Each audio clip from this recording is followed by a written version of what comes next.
Everybody, and welcome to a wonderful Minish Cap Weekly, in which, yes, I know you guys are all stoked up, and we have, on Restream today, we have Bluesy, Nessman, and Ocney, so this is going to be a great battle for you guys.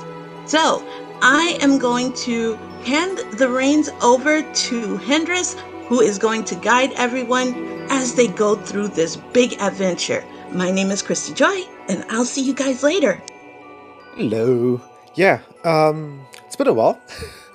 To be exact, a week, and we're back with some Minish Cap Randomizer actions, or should I say shenanigans. We've got a 3-way race today between Bluesy in the top left, Nessman in top right, and Orkney in the down row. And we actually should be setting them off soon, just a bit. Yeah, what's that to say? So, Nessman and Bluesy, they kind of still have that little bit of a rivalry going on, I think.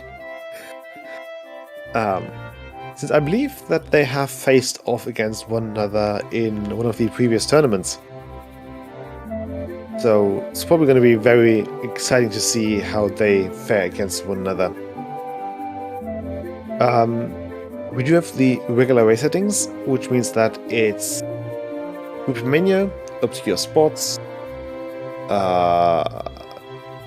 fusion mode, traps, and damaging items. There we go. And I don't know if I should try if you should trust an ocarina.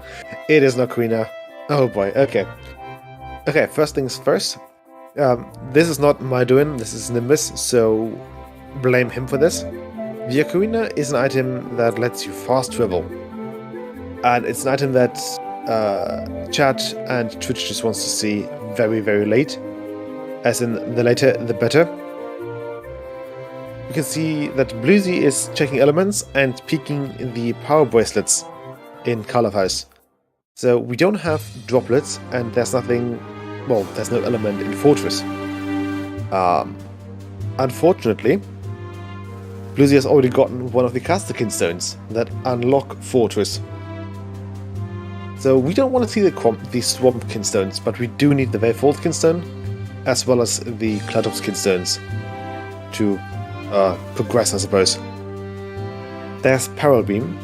We can't really do anything with Peril Beam right now because it's, you kind of need to start for that. Moment on 80. Oh, never mind. It's a trap, robbing you of the last couple 20 rupees. Ocney, however, finding a lantern in the Tingle Trees. The lantern only really opens up... Well, okay, never mind. It opens up... it doesn't actually open up Minish Woods because we can actually go there by using the ocarina. But what it does open up is Half Ledge, which is one of the checks that they should probably do once they're still in town. The boomerang doesn't really open up anything, but it makes dealing with Minish-sized enemies a bit easier for us. Wrong settings. No, these are the correct settings. We have obscure spots enabled, as well as traps. And we did see in the hash that the seed ended with yellow kinstone and blue egg, which are the correct settings. So it's not the wisdom layout. I don't know. Is the wrong wisdom layout? I don't know. Next one ever, we'll be finding the Jabberknight in Courtyard. The Jabberknight opens up. Oh! No, they have access to Deepwood. And since they've got the lantern, Nesman can check the first 2 items there in hopes of anything useful. There's a spin attack and 2 bump backs? 2 bump backs, 30 bombs. Which mean, oh boy, okay, so Deepwood has become way more attractive now, since you can do some stuff in it with 30 bombs. It's a bit, so 10 bombs and claiming Deepwood is a bit tight, but with 30 bombs and the boomerang, you can more or less comfortably clear Deepwood Shrine. It's not that bad. Assault might be better, but at least you can clear stuff. Yeah, there are 3 people playing. One's on the bottom screen. The first actual sortless seed. Don't jinx it, Nimbus. There's still the ability. So we still have the back of Minish Woods open, as well as some stuff in Eastern Hills, as well as Bomb Cave, Northern Highway Field, and that's kind of it. So there might be a sword somewhere, but we're hopefully not gonna see it anytime soon. But yeah, this is the one option, or the one chance at a swordless Deepwood that we can actually see, since the boomerang and the bombs make it so much more comfortable clearing Deepwood. And Bluesy, still lacking the Jabberknight, is not going to go for Deepwood. That joy is only Nesman's to take at the moment, since Nesman actually took his time and checked Courtyard. What else is there to say? Got London Pot. We haven't checked London Pot yet. Thing is that with 10 bombs, it's really risky to go into Deepwood, since there are no guaranteed bomb drops within Deepwood. There's another bomb bag in Eastern Hills though. So we have 3 bomb bags now, which makes it yeah, so it's just really convenient to go into. Okay, yeah, I think we're actually running out of checks at the moment. There's like school basement left. There's there's a couple of obscure ones in, not obscure, but just out of the way checks in town. And I would assume that this one would be the first one to actually go into Deepwood. All cut off slightly in the right. Oh, that's not good. Yeah, that's just the general, like, overview of things. Nesman actually going to go into Deepwood.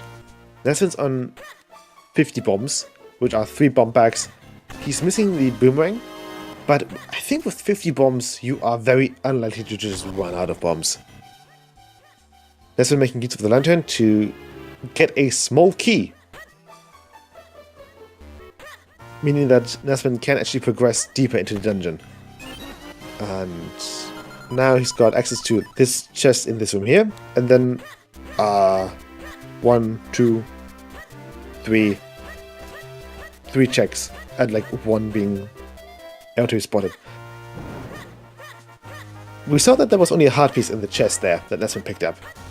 That means that we actually need to have the lantern. The lantern can burn a few webs here and there, which makes it really handy to actually go into Deepwood with it. Since we do have a couple of webs that we can burn, there's the torches that we can ignite, And with the lantern, well, the lantern itself just opens up those couple more spots a bit more quickly. And if we actually make it to Mana Pillar, we can also burn Mana Pillar's Webbing, which makes dealing with them a bit easier. There's a quiver.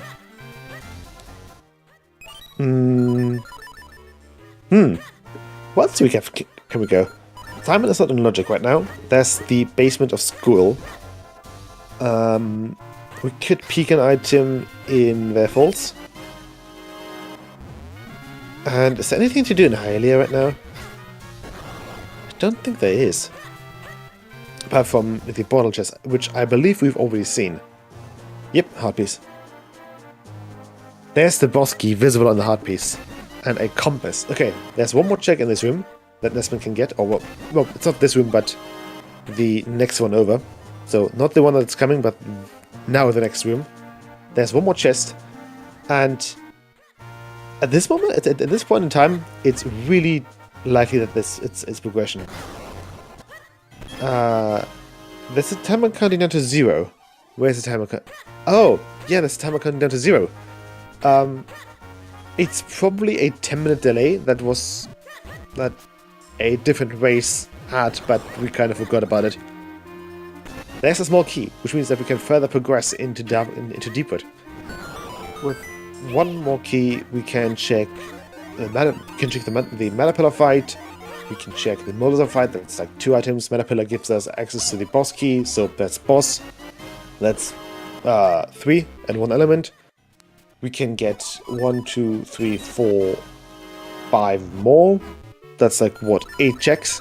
No, 8 checks available just with that one small key, which is very nice to have. Ocni will be picking up the boomerang here, as he's going to go into courtyard. Oh, sorry, not the boomerang, but the Jabbernet. And now on his way, hopefully, to Minish Woods. And he is not happy about that Jabbernet. Placing down a couple bombs in protest of his, let's call it his own fault.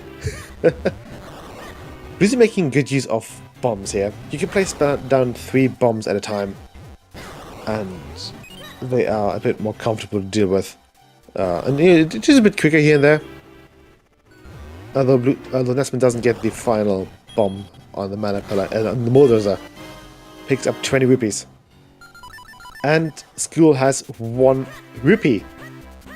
So I think we're officially running out of checks, and I think we've actually run out of checks that could have some stuff.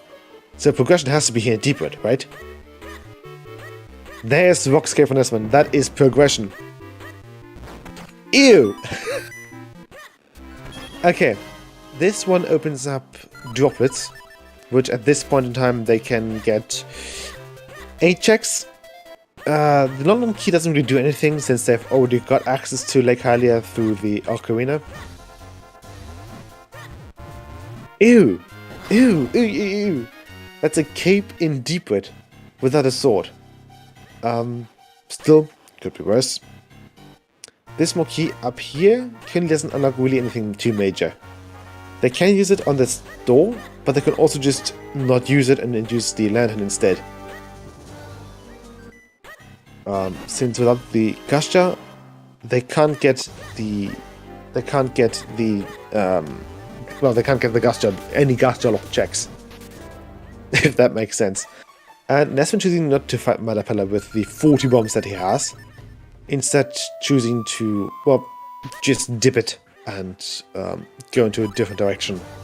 Most likely Lake Hylia, or anything else that has unlocked with the cape, which at this point in time will be Trilby Highlands, well, Lake Hylia.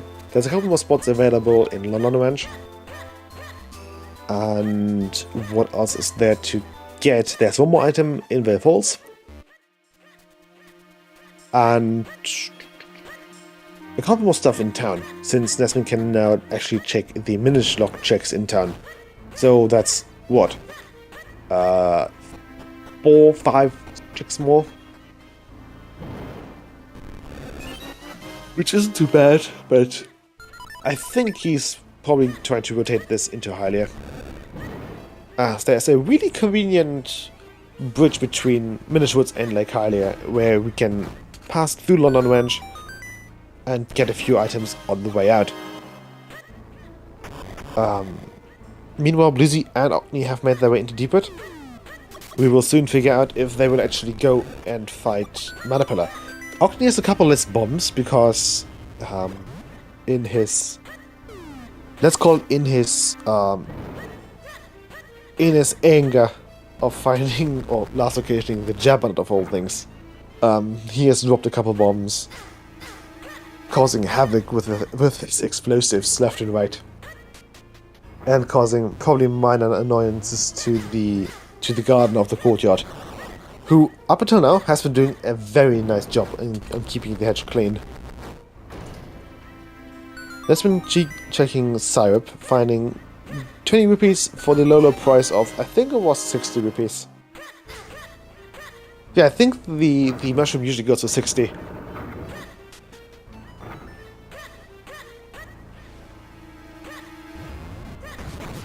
Okay, on his way back. So Nesvin's play here is very much by the books at the moment.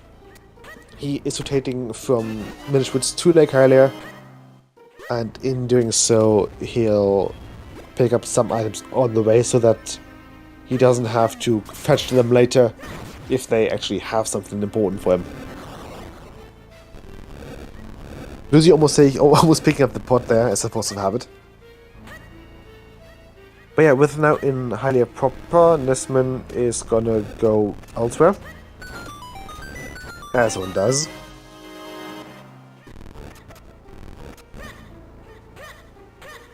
He is taking the scenic road and will be checking above HP hole.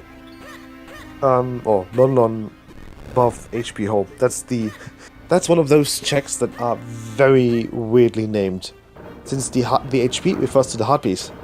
That's currently 5 rupees. So it's above heart piece hole, which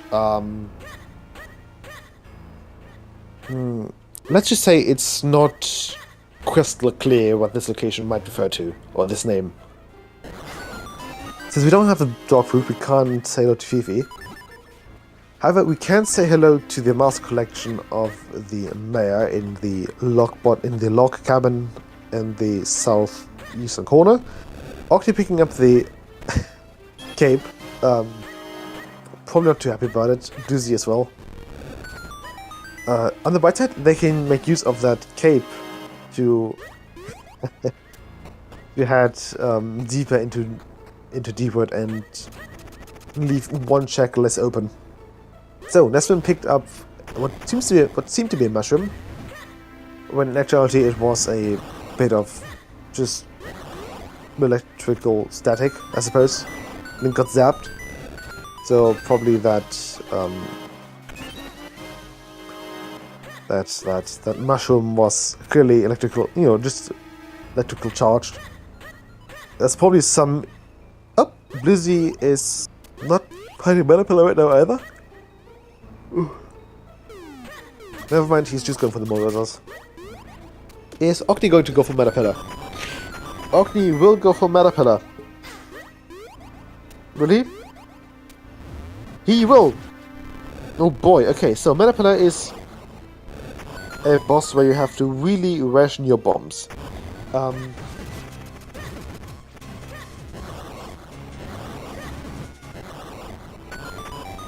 Since essentially Link has to somehow damage Manapilla to make him go from blue to grey, and then be able to hit the tail with some thrown projectiles, and he does it. It probably takes a couple more bombs than he would have liked to use. At least he's getting 5 bombs back, of which he has now deployed 3 more.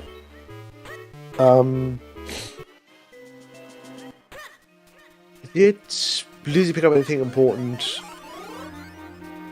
No, he did not. Okay, so Blizzy just walked across a couple of Rupee Mania spots, which means that there's a couple of rupees in that path, which have been added to the randomized pool. And usually that's one of those spots that you really want to hit up early. There's the mids. Oh, the mids open up anything. The mids open up quite a bit, to be honest. Like Cave 25, just north of Droplets. Which gives him a very good reason to just dip out of Droplets for the time being. As the upcoming section, also known as Dark Maze, is not very comfortable without a sword and on 5 hearts. Dark Maze has a couple of Multizzers in it, and those Multizzers hurt. Not to mention the Scissor Beetles, which are very difficult to actually get rid of without a proper sword. What you can do is use the boomerang, which Nesman doesn't have, to try to stun the Scissor Beetles, and then just chuck bombs at them. One thing worth mentioning here is that Link has such upper body strength that the actual throwing of bombs, so the impact damage that a thrown bomb does, is higher than an actual explosion of the bomb. There's a wallet. I don't know if the wallet actually does anything good here right now. I believe there's only 2 blue rupees. Ooh, apologies. In 300 and 600 respectively. We can get confirmation of if there's anything important on Bluesy's side here. Not Ogni's side, apologies. But he only gets, well, Link turned brown for a while until he washed himself off. I think you can make the connection yourselves on what exactly Link just activated.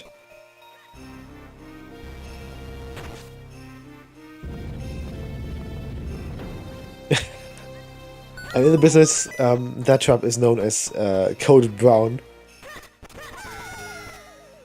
Right, let's just climbing up the beanstalk. This beanstalk has 3 checks available, and there is a grip ring for Ogni. Just 1 check further than Nesman took it. Nesman just quickly bailed out of Droplets. He does not want to be there. But I feel like he's got... okay. Nesman might have an inkling that he should maybe go back to Droplets. But he doesn't really want to do it. Whereas Bluesy, again, also triggers a code Brown. Nesman, I believe, has not checked elements. He has not. So, the way that someone like Nesman usually checks elements is that you take a look at the map, and then you mark down your bosses on your personal tracker.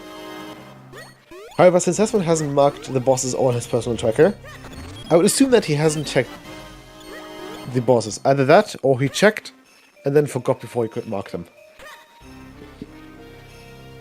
Yeah, no, Nesman is not going to go back to Droplets for quite a while. Maybe he hates this dungeon with a burning passion, which Bluesy and Ogni will soon find out themselves, since they're actually dealing with Dark Maze without a sword. Which, yeah, it's a difficult place. And there is the sword for Nesman in town digging. Yeah, you can see Ogni's on the heart on a quarter heart, and Bluesy is probably going back for a couple of refills before trying to deal with the Scissor Beetles here. The way that the Scissor Beetles work is very unfair to any to a Link that's not armed. And essentially, oh boy, is that a trap? That's a trap. And that is a trap that deals damage, giving Ogni pretty much just a finger and killing him outright. There's a couple of traps that deal damage, but I think it's only the zap that deals an entire heart of damage. I think it's just the zap and the ice trap. The other traps deal varying amounts of damage. Oh, traps are amazing. Nesman's actually back in Droplets. This time he is actually armed and ready to pick a fight with the Mulldozers of Dark Maze. Although, I don't know if he's even going to stick around for them, because the grouping might just tell him to go elsewhere. Although, never mind, without a bottle, or, well, the full skill zone, you can't really do anything group wing related.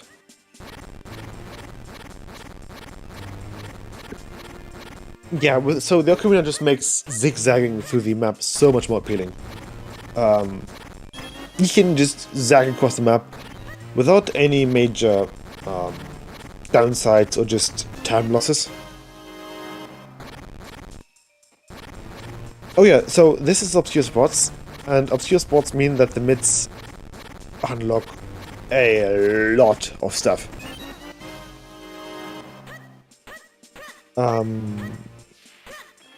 Yeah, Bluesy just probably went. Sorry, not Bluesy, but Ogni took the time for a new refill, for a hard refill that is, and now he is on his way through Dark Maze with a proper sword.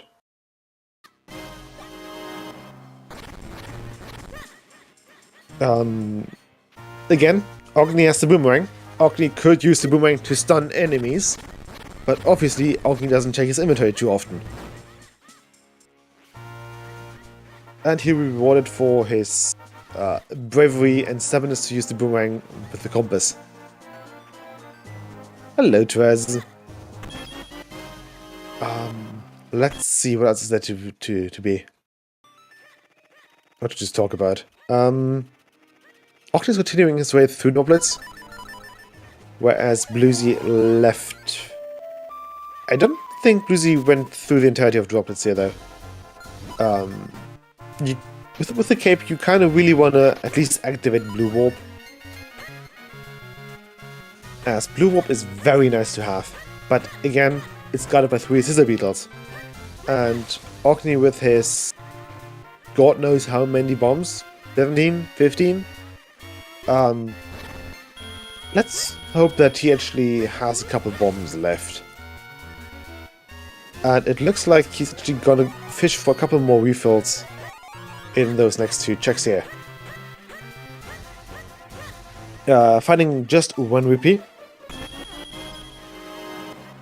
And he's being pushed into the water by the blue pesto.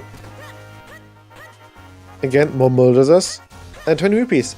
So Ogni could technically buy some bombs, but he is choosing to just dip out without activating Blue Warp.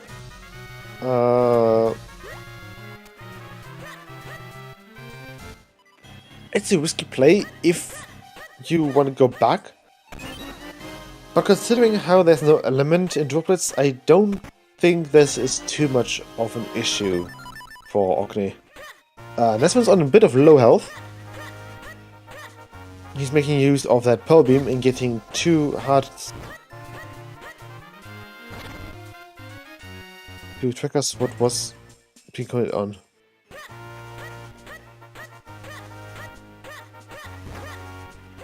Oh, I don't know if that's a... I don't know, but... things are fixed, and fixed things are nice. Nesman is getting a big game over from the firebar. That firebar there has killed me a couple times, so I do relate to that. And Lucy finally figuring out that he actually owns a boomerang, which makes dealing with those legs way less stressful. There we go. Back with a vengeance, Nesman is deciding to go back into Droplets for at least that sweet second path.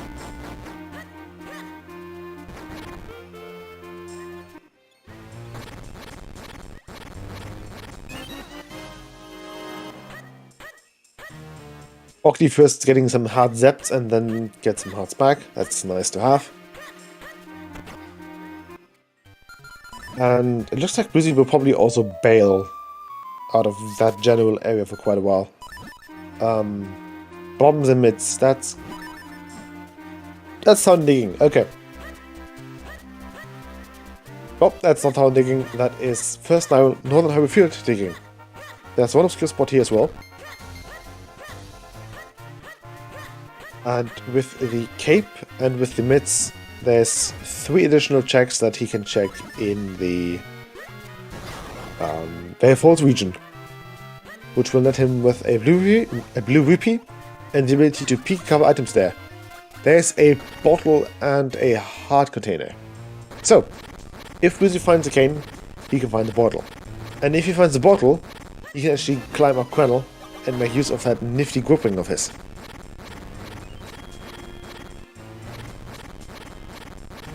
It would be really helpful, the digging butterfly, especially in like obscure spots checks.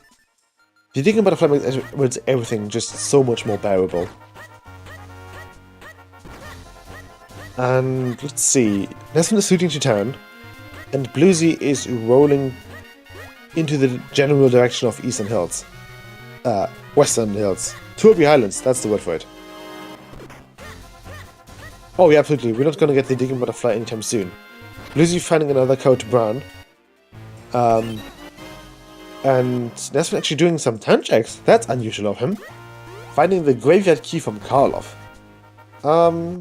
He's still 1, 2, 3 swords short. So he's getting there, slowly but surely. However, with the sword and with the cape, there's 2 checks here at Swiftblade. And Ogni is gonna say hello to Library in her summer vacation home. Giving him some pocket change. Better than nothing. There's another smith sword in Turby, which makes it the green sword for Nesmond. Nesmond finding the cane. Unfortunately, Nesmond did not peek. Actually, did he? Nesmond did peek. Nesmond did peek the. Did he? Was Nesmond was it Bluesy that peeked? Nesmond, no. You know this. You know that the moments are there. I feel like Nesmond might not have peeked their faults, but it was Bluesy instead. Yeah, I think it was Bluesy who peeked their faults. So, there's a bottle in Lower Falls, which Nesmond now has access to, and this bottle would give him access to the first dungeon, that he actually can get an element of, even flames. Unfortunately, Nesmond did not peek Vale Falls, which means that Nesmond is probably going to take the cane elsewhere, and find a wallet in the attic of the shopkeeper. That makes you think. Meanwhile, Ogni is finding his first sword. Probably thoroughly disappointed that he could have gotten this a bit earlier. And where is he going towards next? Couple happy slashes, and off to Turby here he goes. So, Ogni's going to be the first person to actually pick up a green sword, which is very lovely, a very nice color, and it'll give him a bit more damage. And there's the final wallet for Nesmond. Unfortunately, again, the wallet's to jack all a Minish cap.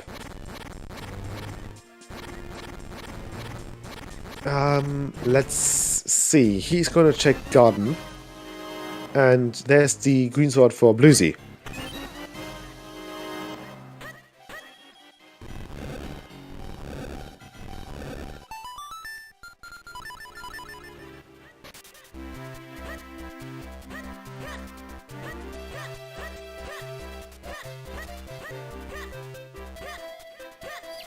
There we go. Apologies for that. Hay fever is the thing, and so are allergies. Nesmond finally picking up the boomerang. He's probably a bit disgruntled that he could have gotten this earlier, and this would have made his journey through Droplets and Deepwood a bit more nice, a bit easier. But alas, he's checking Hearth Edge. We've already seen that Hearth Edge has nothing really all too worthwhile. Whereas Bluesy's getting a quiver from the swordsman. I mean, it's a dojo in town. You would assume that any fairly Japanese-themed dojo probably has some archery lessons as well. I'm just guessing here. It just feels to me like, oh yeah, it's a dojo. There's probably some swords and probably some bows. Who knows? Ogni is going through a couple of checks in just a couple dojo checks, and Bluesy is actually gonna make his way up into their falls. This will let him with, first of all, a bottle. Someone clearly forgot to take a bottle with him while hiking.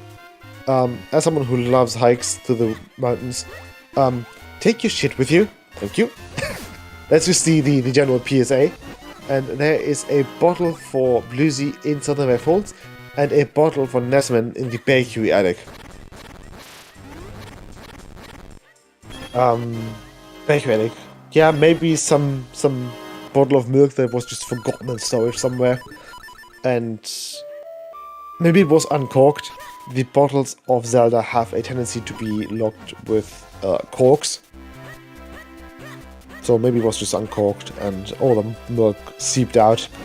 Either that or a couple of Minish just use it as a makeshift home or bakery.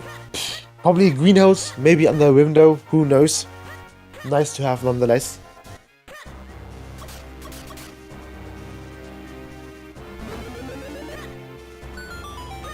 I was just stole someone's house. Although with a glass bottle, I would think that it wouldn't have been used for a house because that would make for a very bad bathroom idea. But instead, random greenhouse, maybe storage system. It's probably pretty good storage if you actually look through it and look into it, so you always know what's where, and you don't have to shuffle around through any through any cupboards or just piles of stuff, thinking, huh, did I leave my stuff in here or not?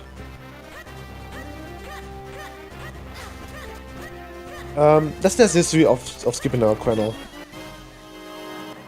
But honestly, I don't know, it does depend. With the cape, the kernel is a bit quicker. But yeah, Desmond is making summer stuff done in town. Ooh. He is going to go to Fountain, perhaps? Fountain's one of those checks that take a while to get to, and if it has nothing, you're kind of disappointed. But if it has something and you skip it, you're even more disappointed. So you generally bite the bullet and do Fountain a bit earlier than others would do. There's another scroll, that's dash attack. And our container. This should put Blizzy on that little number says 9. Which means it's more than 8 and not the opposite of yes in German. And yep, it's Fountain. It's a Fountain flag for Nesman. But surprising actually, Nesman never really does Fountain. Maybe he's taking a leaf out of Luna's book, who's got a habit of checking Fountain very early, which is a play that I actually like. Fountain's one of those checks you sometimes desperately avoid, and sometimes you just don't want to do it, so you just do it sometime later. You know, oh yeah, I'm in town right now, I could do Fountain, but I'm not feeling like it, it's a hassle, I'll do it later, and then you end up not doing it for another 2 hours. Forced bravery in fighting the Molders below the town. He is rewarded with 5 arrows. I wonder who left those 5 arrows there?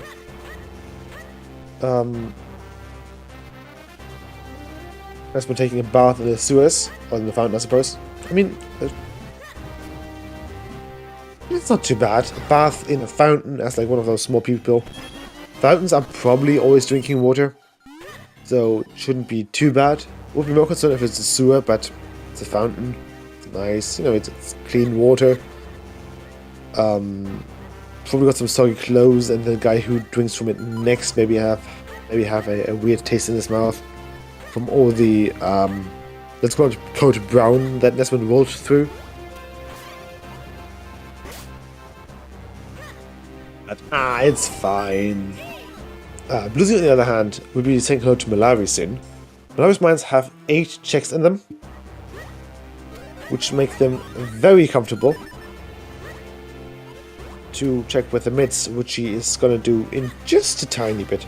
He's first going to go for the Colonel climb, which, yeah, makes sense. You already have the cape and the cane, so it's not a bad call to do Cave of Flames and then Malawi with his digging. Since there's nothing in Malawi, there's nothing you could pick up in Malawi's mining or in Malawi's mines that would make your journey through Cave of Flames quicker. Apart from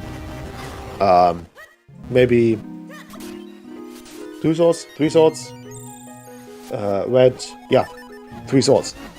As the 4 sword makes going, the 4 sword basically deals a bit more damage. Well, it deals double damage of the white swords. The way damage, so first of all, damage in Minish Cap is weird. Different enemies take different amounts of damage, and you can kind of just estimate damages, and the damages between different weapons are not always consistent, which makes it just makes it a pain to just kind of estimate. But as a general rule of thumb, you can say that the sword deals 2 points of damage, or like 1. So the regular smith sword is like 1 point of damage. The white sword deals 2 points of damage, and the 4 sword deals like 4 points of damage. There's a card of metal. Nope, never mind. That's a trap. And the bow and the light arrows are an entirely different thing on its own. It really feels like they've given enemies different attributes like armor, blast resistance. Probably something for Decomp to find out. But I wouldn't. They probably have given enemies some sort of indicator on how much damage they take from each source. Since we know that the Dark Knights are immune to bombs hitting them? No, that's not it. Dark Knights are immune to arrows and boomerangs. That's the thing. Okay, turns out the bottle in bakery wasn't a bottle, it was dog food. Someone in the bakery probably has a dog, and I don't know, maybe they were trying to do some really weird scheme on getting a cat up in the attic to hunt some mice or rats by using dog food on them. Or trying to I'm just imagining 2 bakers trying to lure a cat into the attic, since they're suspecting some mice to be up there. And then they use dog food for it. The cat obviously doesn't want to eat dog food because cats are picky eaters. And they just give up on it, and they leave the dog food in the attic because, well, whatever. It's in a bottle, it'll be fine. Right, Blizzy's picking up the remote bombs. Then Seed Law, absolutely. Oh, take remote bombs. Okay, that's even worse. So, yeah, yeah, nothing they can really pick up here apart from remotes would have been quicker for the actual journey through Cave of Flames. Ugh. They are missing Great Spin, which means that they need to actually do the speed run strat for the mini boss here. Which after 3 years, every one of those should know. But I feel like all of them choose not to do it just to spite commentators. Especially commentators who have a history with the speedrunning side of this game. Although, well, okay, I ran a Minish Cap like a year and a half ago. It's been a while. It's been a hot minute.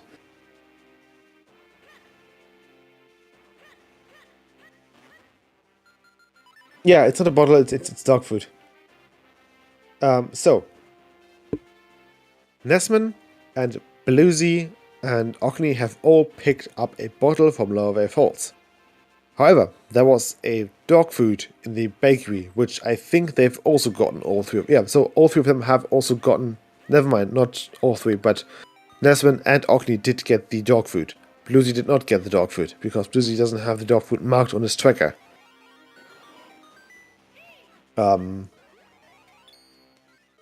Yeah, and the dog food was basically in the attic. However, if you pick up the dog food, you're not picking up a bottle, you're picking up just dog food. And Nesman is actually going to do some digging in Malawi's mines here. He's not picking the checks up, which means that if he actually misses one, not going to be marked.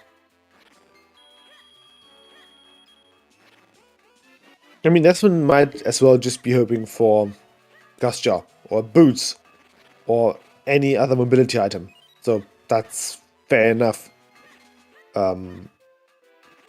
Also, you can just... So Desmond still hasn't checked the items. For all he knows, he might not have... he might not need to actually beat Gleerock. And if you were to find a red sword in here, you would do Westernwards first, and then perhaps go to Gleerock back later. Well, that's more than fine. Picking up the power bracelets. This means that the power bracelets that we saw in Carl's house, yeah, those are not proper power bracelets. They are maybe some nice accessories that Karloff bought for his brother. I don't know. Friendship bracelets, perhaps. But no power bracelets. They are not blessed with the power. They are maybe they're blessed with the power of friendship. But that's a debatable power even within the universe of Zelda. Since no amount of friendship can defeat a demon lord. Link should know. He tried. Or like a demon king, I suppose. Let's see.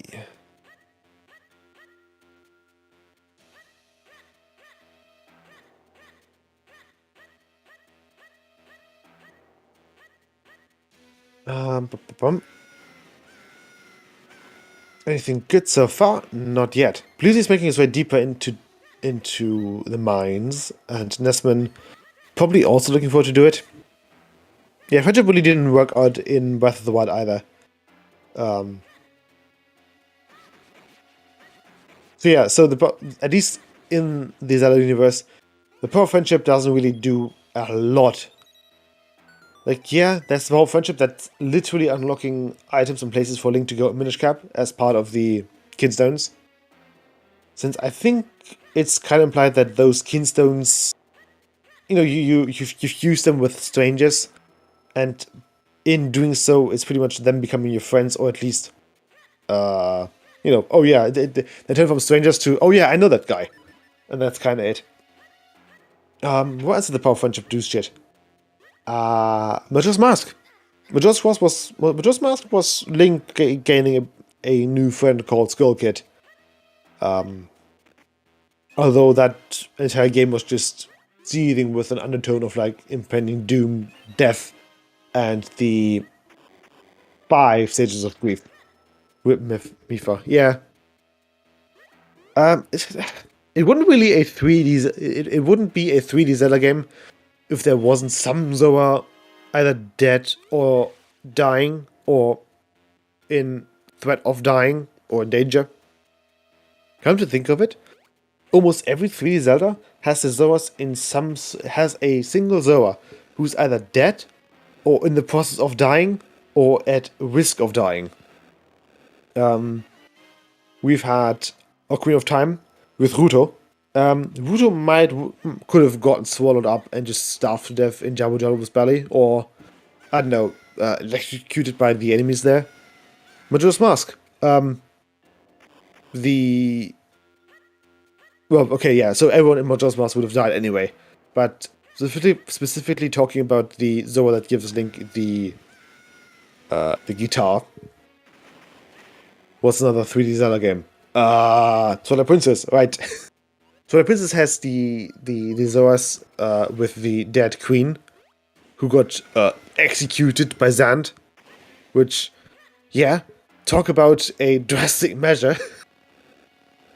Are there any Zoas on Skyward Sword?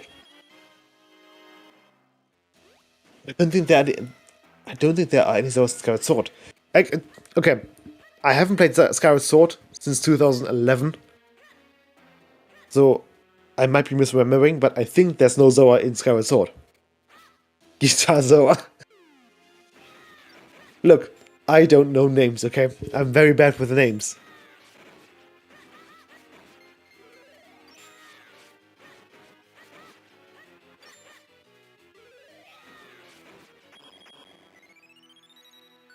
Mikau. Okay, yeah, good. Thank you. Mikau. Okay. Uh, Mifa, Mikau. Yeah, I feel like I can see the theme there. Um, yeah. So where were we? Scout Sword. Yeah, no. I don't think. Yeah, Scout Sword was before Zoras. Wind Waker is kind of post Zora because they've all kind of turned into the insert bird name race here. Sarah Skyward Sword. Hang on, Skyward Sword has.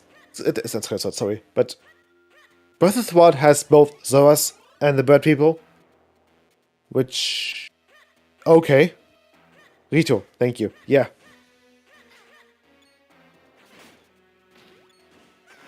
Yeah, does Wind Waker have a Rito who is in the process of dying or has already died? The Ritos in Wind Waker are pretty much just coming of age stories. With the whole like, oh yeah, we're gonna go up the mountain and beg the dragon to give us our feathers or the ability to fly. That really sounds like a coming of age thing. A fish's great sea, yeah. Oh, we have the dead Sour Sage, right? Then to fish people to bird, yeah. Especially since fish to bird is a very let's just say that we are kind of skipping a couple of steps on the on the evolution scale. Might be some gaudy shenanigans going on there as well. Although I suppose they are flying fish, so that could check out. But flying fish still have scales and no feathers. Yeah, might have had yeah, might have been goddess higher, but yeah, not too much after that, I suppose. The map fish. Yeah, so see, there are fish in the Great Sea. And since we can fish in Phantom Hourglass, there's... So, I still don't know if Phantom Hourglass takes place in a dream, or in a alternate reality, or in just a different section of the Great Ocean, or the Great Sea, whatever it's called.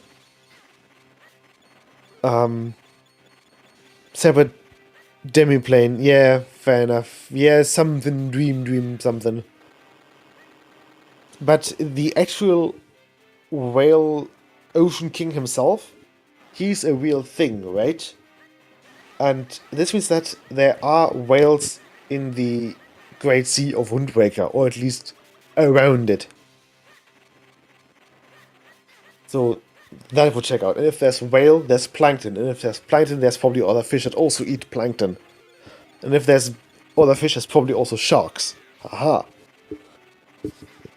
Also, again, what is it with whales and dreams in Zelda? We've got Phantom Hourglass, which is demi-place of a whale, and then we've got Link's Awakening, which is demiplane / dream of a whale. If there's plankton, there's still the yeah, trying to steal the curry patty. That's what Ganondorf tried to do all that time up down in Hyrule, trying to get his hands on the king's burger recipe.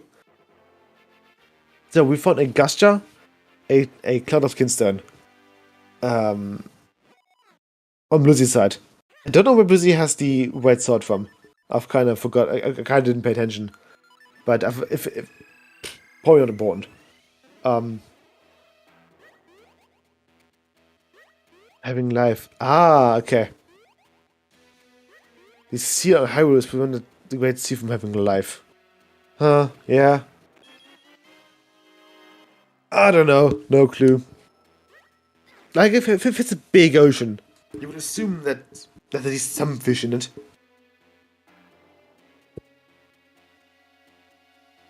If that makes sense.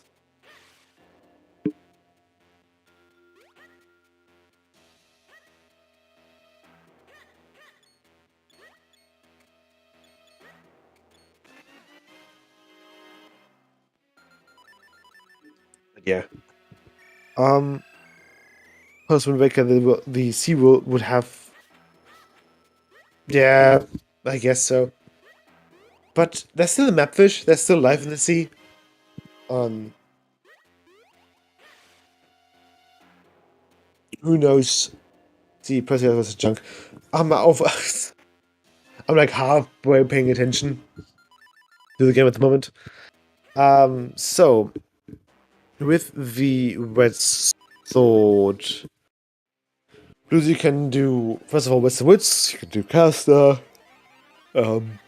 He can do Octo if he so chooses to.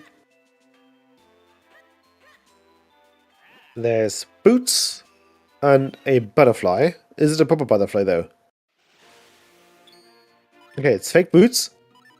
And it's the bow butterfly. So this one does not help us do any digging. Unfortunately.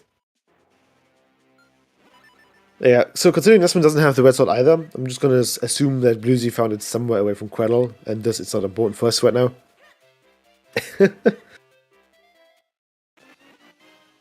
There it is. Found the red sword. But yeah, that's the first element for Ogni as well. And he is heading towards the mines, obviously, first. Yeah, the green metal wasn't Cave of Flames. Let's see. Don't think Malawi had anything good either. Nesman's on his way to Western Woods. Looks like Bluesy is going to at least clear a bit of caster here. Miss Call of Metal. Probably, yeah, who knows? Yeah, could be. I think it's somewhere nearby, the Call of Metal. Oh, there's also a shield for this one. Oh, sorry, we kind of forgot about the shield, didn't we? The shield opens up like 2 checks, one in Trilby, one in Quaddle. So it's not a huge thing, I think. Yeah, I didn't take a trophy. But also like one-off checks. And as a racer, you're always trying to kind of go for the like major check density thing. So yeah. Let's see. Blizzy is dipping out for Quennel. He is banking on that scrub to have anything really. I don't think we've seen Graveblade either.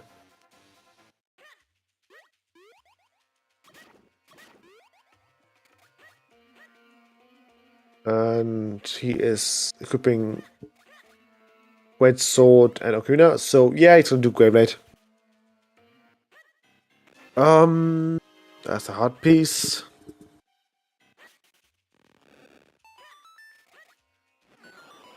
Let's see where this one's gonna go next to.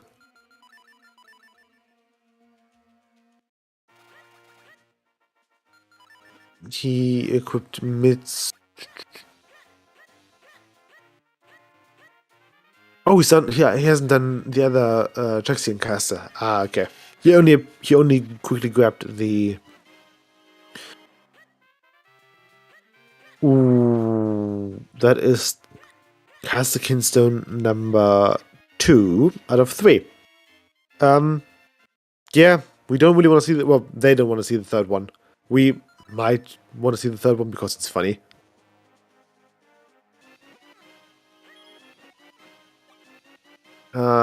Tingle having a quiver. Maybe Tingle just tried to pick up archery and he kind of realized that it's really difficult to move in his spandex suit. Maybe he doesn't have the grip strength, who knows. Oh, Mammoth. Yeah, so Blizzy actually checking Griel. I think Blizzy is actually checking Griel right now because he forgot about him last week and forfeited.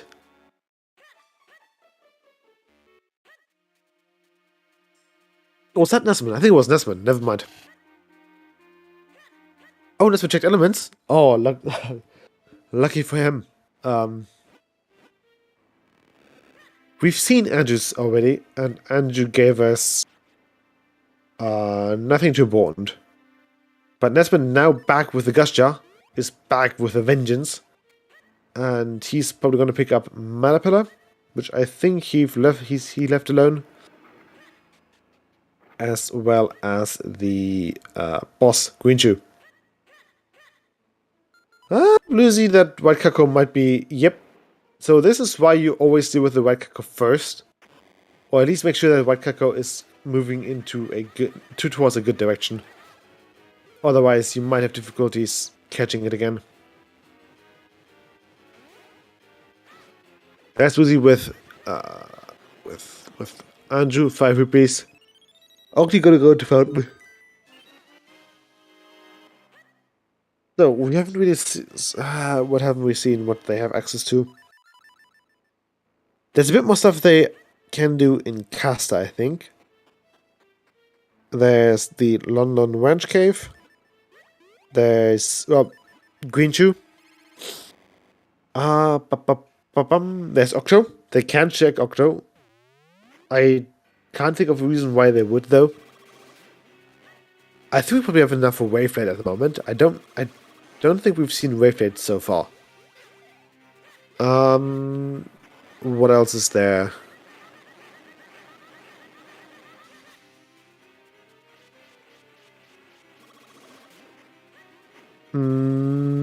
Oh, Stockwell Attic. Sorry, no, Dr. Left's Attic. We haven't seen that yet. That's out by the bracelets which were up in Quennel.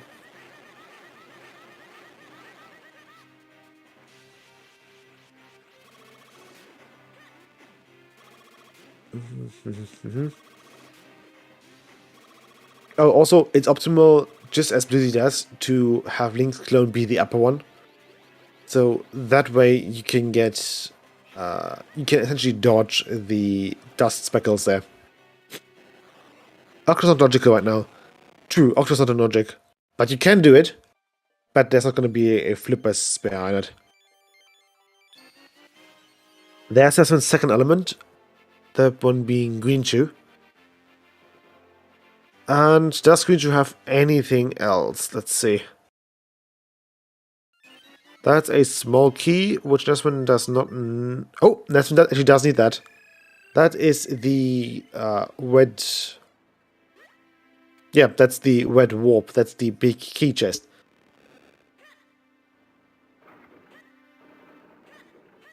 Let's see if that chest has anything for us, because I think we're actually slowly but surely running out of checks. There's nothing left on Quennel which I can check. There's the map. Nesman determining that the map is in the big key chest. I haven't paid enough attention to the seed to actually know it, but I would assume that he's probably he's doing the right thing and just bouncing here. If you're bouncing, Lizzie is bouncing up the stairs and into the attic of the shop. I think we had a wallet up here, and then just that's it. Yeah, just green rupee, blue rupee. Sorry, big blue rupee.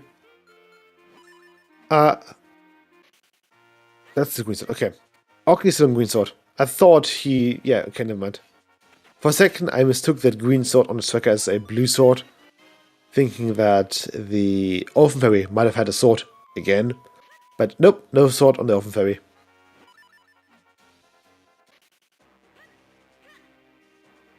Yeah, we're actually running out of checks. We're actually running slowly out of checks here.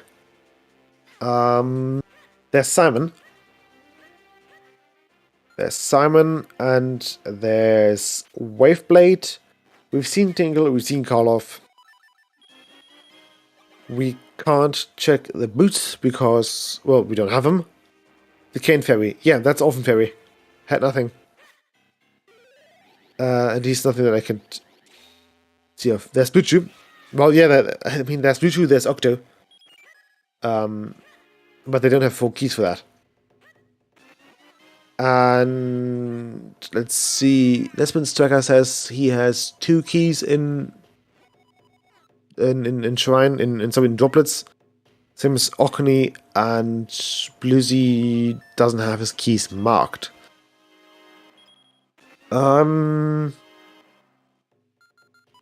There's another swamp stone for Nesman. He's not on 2. Which, yeah, not good for him. Salmon only having 20 rupees. That's a bit of a disappointment, considering how long it took them to actually get there. And Octo needs flippers, and they don't have enough keys for logical Blue Chew.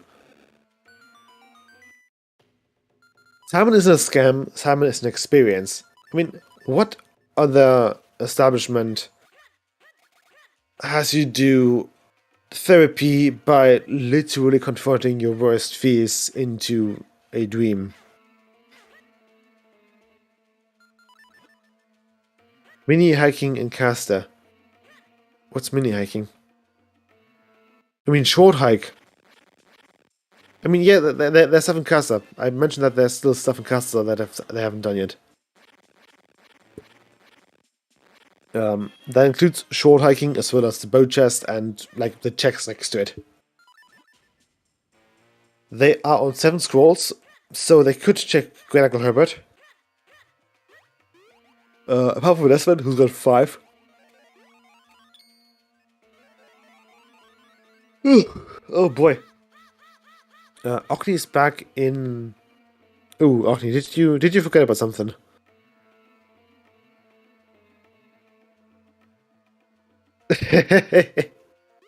Oh, it's deck sword all over again.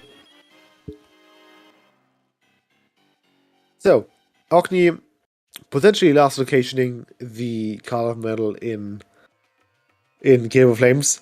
Yeah, that might have been a genuine Dex sword.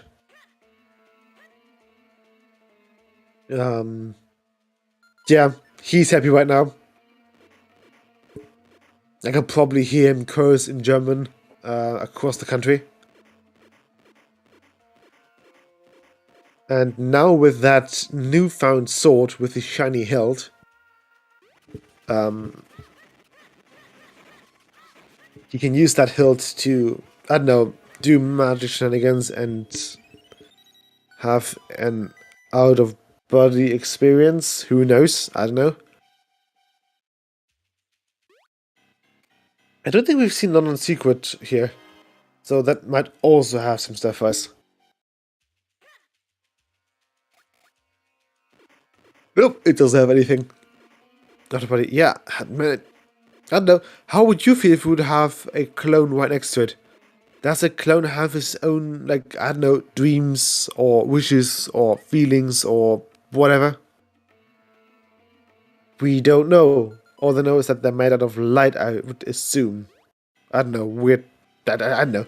I don't get Picori magic. And that's Desmond's 3rd Caster stone. Oh boy. Oh boy, that's time. Oh boy, it's time for Fortress, everybody. Okay. Fortress is fairly packed dense with like items and whatnot. But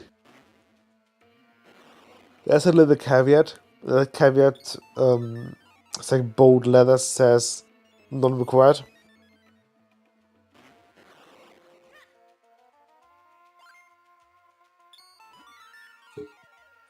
Which, yeah,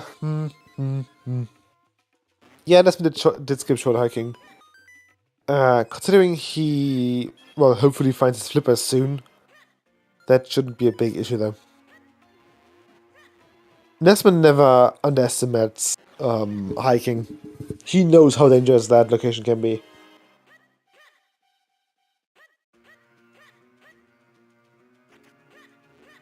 Oh yeah, and it's a bonus fortress. Oh boy, it's a bonus fortress. Lucy's also returning to Deepwood here. Getting at least the element from Green Shoe. And maybe determining that it's a map in the map chest. Sorry, in the big key chest.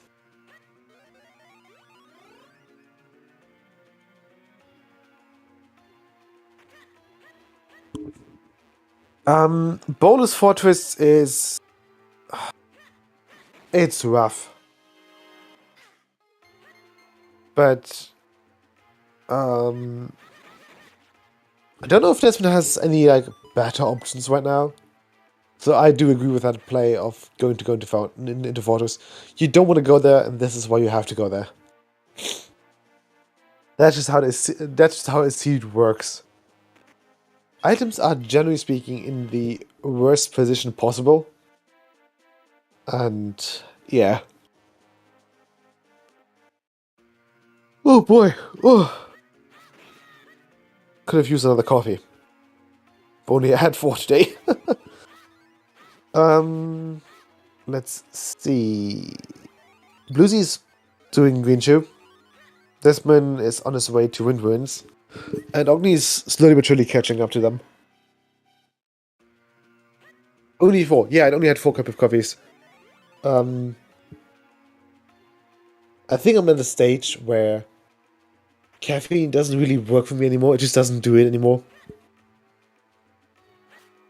And to my defense, we had a coffee, and basically my grandma invited the family for coffee and for cake, and you can't really say no to that. Saying no to it would be a very much would be a very bad decision, especially on Mother's Day here in Germany. Yeah, Ogni's a bit far behind, but he'll be fine. Lucy and Desmond are going to last occasion something, so there's still room for improvement there.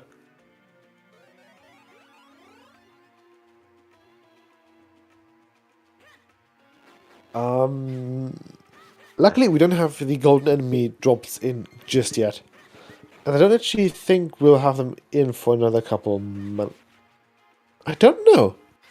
I feel like we talked about that. So essentially, Minish Cap is hosting another tournament soon.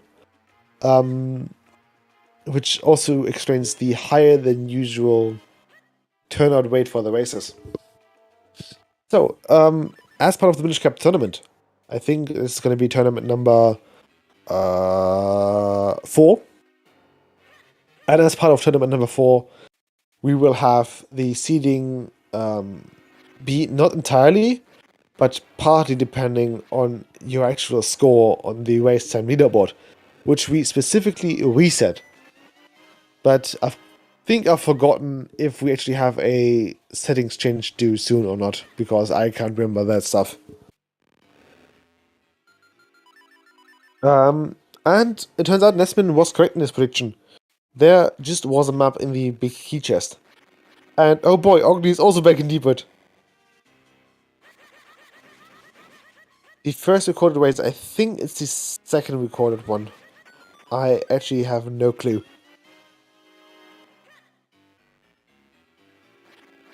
I've been a bit backed up with like college work, so I didn't really have the time to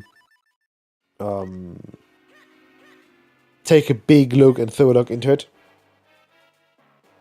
Yeah, it's somewhere first or second, something like that. I don't know.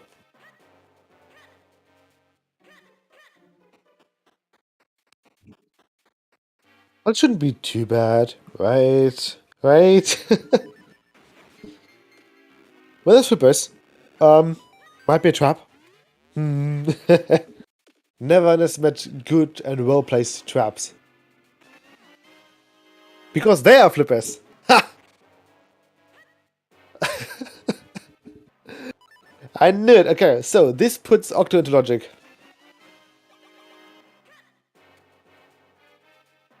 And hiking. And a bunch more stuff over in Hylia, I would assume.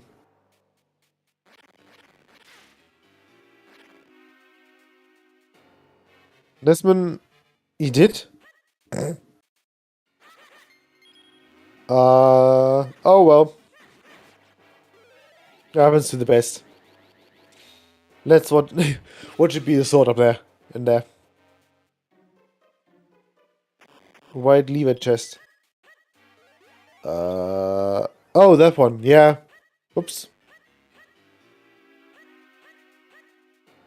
Yeah, I don't think he's gonna notice that. Well, that's gonna it's gonna be left closed for quite a while. But yeah, Clintoskin's done from Great Uncle Herbert. That should put Bluesy onto 4? That's 4. Too bad we're still missing the Wave Horskins done. So, that might still take a tiny bit. And I've been speaking for quite a while. I quickly need to grab a drink. I'll be right back in just a second if that's alright.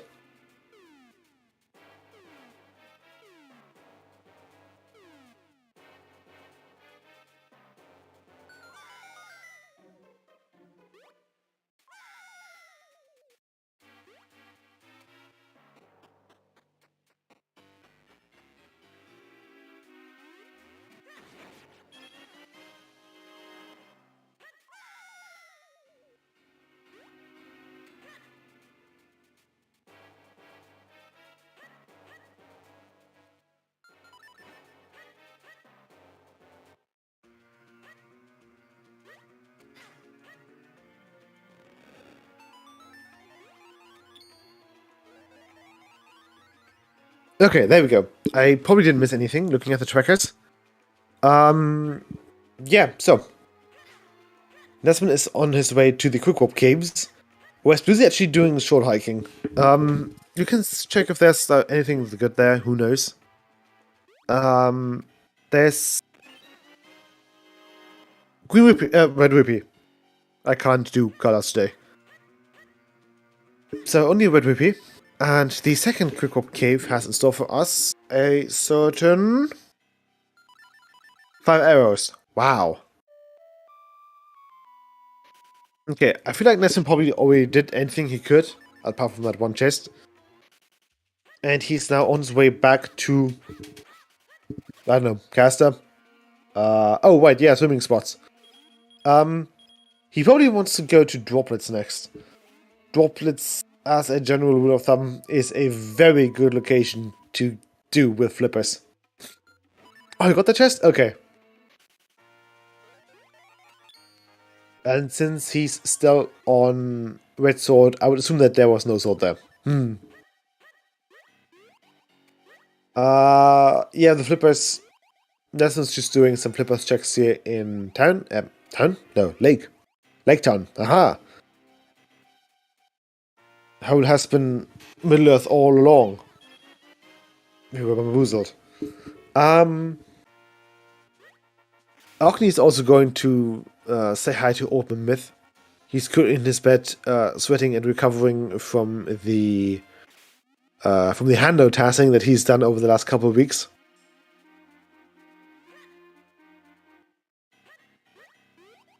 This is clearly the illness that's called overworking oneself to exhaustion with Minish Cap, or also known as the speed sickness. Yeah, it's not really a town. Like Lake the log cabin just seems to be a what we call it. You would probably call it a hobby room. That's so the mayor's house here is literally just a big furnace and a couple of masks. I don't see a bed there. That's not really a house. It's more like a hobby room. Like some people have their shacks in the garden, and the shack has their hobby stuff in it. Who knows? And yeah, Stockwood's a bit odd. Maybe he's good friends with Talon and Malan. Maybe he also has a spare key. Who knows?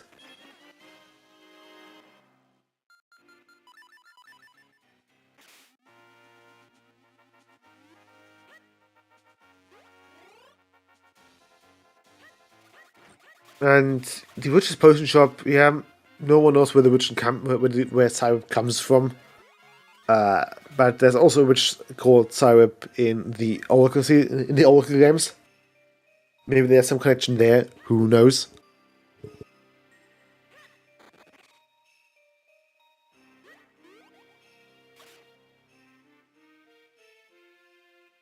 Maybe a wandering merchant kind of deal, who knows. But yeah, so, droplets. This is what's known as the Atlantis checks.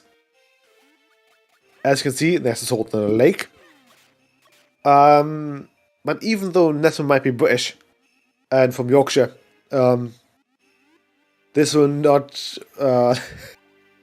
this will not make him king of the Britons. Since an old hag hanging out in a lake giving out weapons is not a valid form of choosing your ruler. What he did get, however, is the not his but our final Heart of Skinstone. As well as the small key. That's Cloudtops. Yeah, so that is no mode last Cloudtops. It's not his last Cloudtops. It's our last Cloudtops without, insert communism joke here. Our last Cloudtops, but he's still missing the Wave Hold Skinstone. Just like Bluesy is missing the bow for his time here in Fortress. The blue sword opens up one chick in town and graveyard, but only the first half, not the second half. Bluesy seeing the flippers there. Yeah, we're missing boots. So yeah, no luck there. Bluesy actually being able to trap the spark in the corner. That's fairly precise, and there's the bow. Okay. If Nerfsman would want to, he could technically return to Fortress right now. But with the blue sword in hand, Link's probably looking forward to do some grave robbing, as one does. Because if you really think about it, many of the Zelda dungeons are literal crypts and whatnot. Which means that the items that Link finds there are probably what are called burial goods. I think they're called burial goods, right? Yeah. Or like burial offerings, who knows. So next time you enter a dungeon in a Zelda game, think about, okay, why was this thing built? And who is chilling here? Who knows? An advanced archaeologist. Yeah, just like Lara Croft or Indiana Jones, where they find their archaeological marvel untouched by millennia with probably some dinosaurs in it, and then they proceed to blow it up. Insert the SpongeBob. Did someone say goo? Boom. Did someone say boom? Meme here. Like, if you really think about it, who really are the Darknuts? Wind Waker lets us believe that they are, like, I don't know, armored dog-like creatures. So, maybe not entirely human or alive as well. Especially considering there's no blood on them. They don't bleed, they just explode in a poof of smoke. Maybe some monster summoning things going on here, I don't know.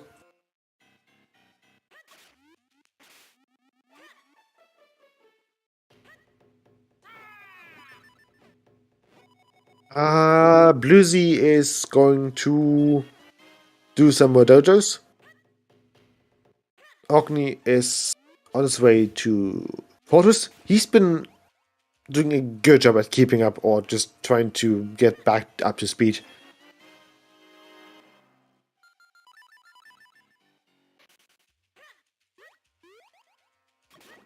And, well, looks like Nesman is actually going to go back to Fortress. He is really not feeling the booze in Graveyard.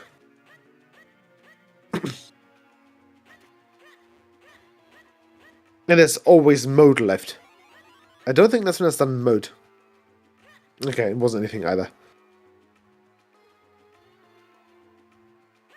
And Lucy is now off. Yeah, okay, yeah. That's also gonna be the Atlantis checks in Deepwood. Droplets. Get in the bow. Wishing they could have gone it. They could have gotten it sooner. Also keep in mind, if there's the other bow, if the other bow is here in Fortress, but bow locked, that means they would have needed to get into Droplet into Fortress without the bow to get the mitts, not the mitts, but get the flippers, and then go fetch the bow in Lake Hylia. Which is anything but a nice progression series.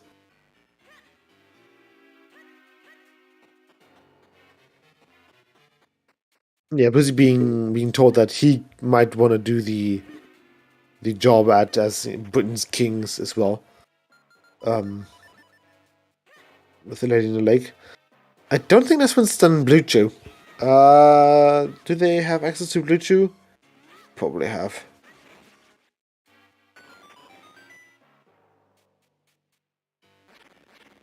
Nope.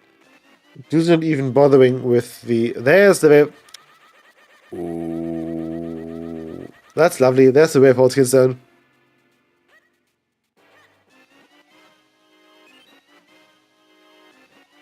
Also, this one, don't you want to pick up the keys there? Not the bottle, the key. Thank you. Yeah, that Waveforce Skin Stone might be a bit... what would be a good word to describe it?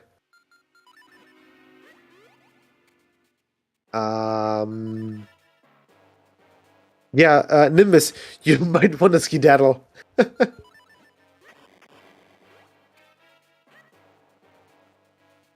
Awful? Nah. But yeah, I think you activate the thing here. Oops. Nimbus left the chat, yeah. On the bright side, Nimbus, you're living on a different continent than Nesman does. Which means that Nesman will have a considerable amount of difficulty actually getting to you. I don't know where Nesma exactly lives in Yorkshire, but it's Yorkshire, and the word Shire in it makes me think of that. You know, makes me think of a small village off on the outskirts. So chances are Nesman's means of public transportation are also very. Let's call them. No way. Ladies and gentlemen, that is a bow-locked bow in Fortress. So, it is required to go into a bowless fortress to pick up the flippers. Second bow, this is a second bow. Yes, this is an actual genuine bow because a trap would have changed forms in between screens. A trap's form is bound to the actual screen data itself. And Blizzard just picked up the boots in Graveyard. This is not the first time this has been happening. So, yeah, this is a seed. Congratulations, Imbus. You have rolled a seed.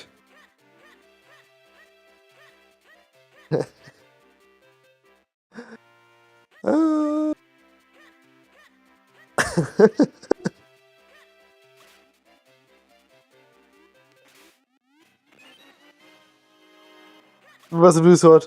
Blue sword was in droplets, so this required the... Yeah, this required the flippers. So, in order to get access to Graveyard... Oh, August also heavy slashes there. Oh, the amount of heavy slashes we've been getting so far has been great.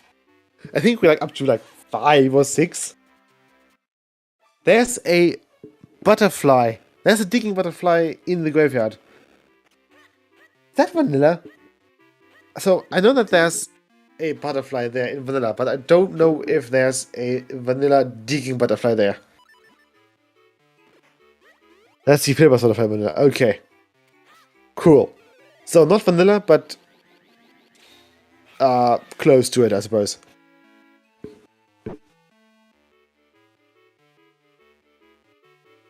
It's like remembering that you've put down your favorite history book in that pile over there somewhere, and you could really swear that you put that book into that other book pile there. But then you just scramble over it and you gloss over the colorism on it and the backs of the books. And there's that. Huh. You could swear that you picked up and you put your book on Prussia. I'm currently just glancing over to my own bookshelf. You could swear that you put your book about Prussia in that one bookshelf. But on second inspection, it's not a book about Prussia, but about the 30 Years' War. So close to it, but not, not quite it. Okay, Desmond's now on his way to Graveyard. He's gonna be very happy about actually finding the builds in there.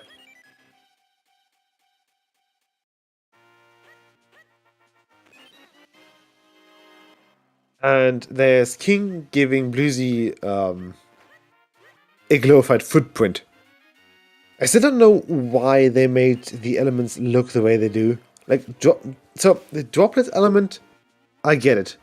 It's a drop of water in a basin, and it's like these little waves that a drop does.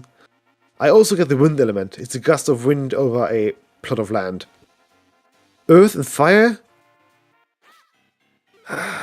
I guess the earth element is like 3 mountains. And fire... I don't know, I don't get fire.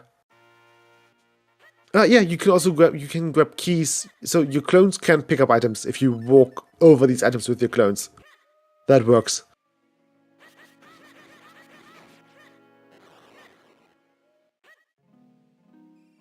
Stylus Ember. Oh yeah, I can see that. Yeah. I can see that.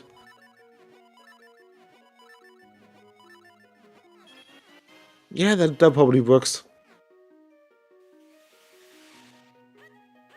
Stylus Ember, yeah. Okay, I'm glad we've finished our iconography lessons. Where's Lucy in Courtyard?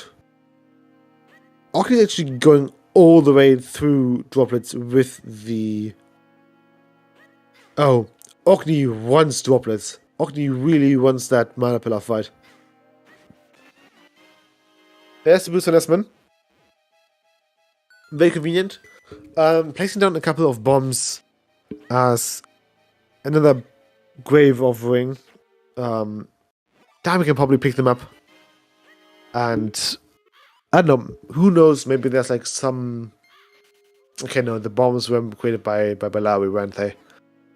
An explosion / fireworks enthusiast, I don't know. These stones eat needs. In another castle. That's all I know. They're probably in another castle. I didn't keep track of those, and frankly, I don't want to. They're somewhere. Hang on. I know that we've seen the final one on Desmond's side. The Bluesy is on 5, Desmond's on 4. So Bluesy has 1 that Desmond doesn't have. But yeah, they falls in Fortress. Oh well. Could be worse. Could be missing could be worse, could be a missing gas jar.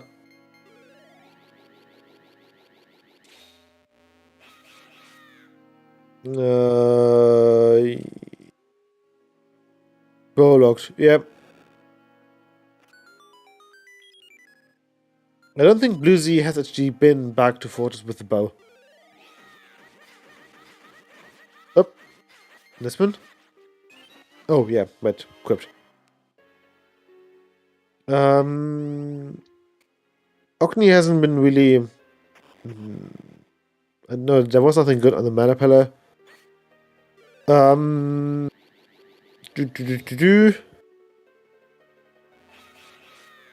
Where is Orkney going? He's going that way. Let's see if Ogni is gonna stick around. Oh, that's a weird looking chest. Let's see if Ogni is actually gonna stick around for Blue Chew. He is not.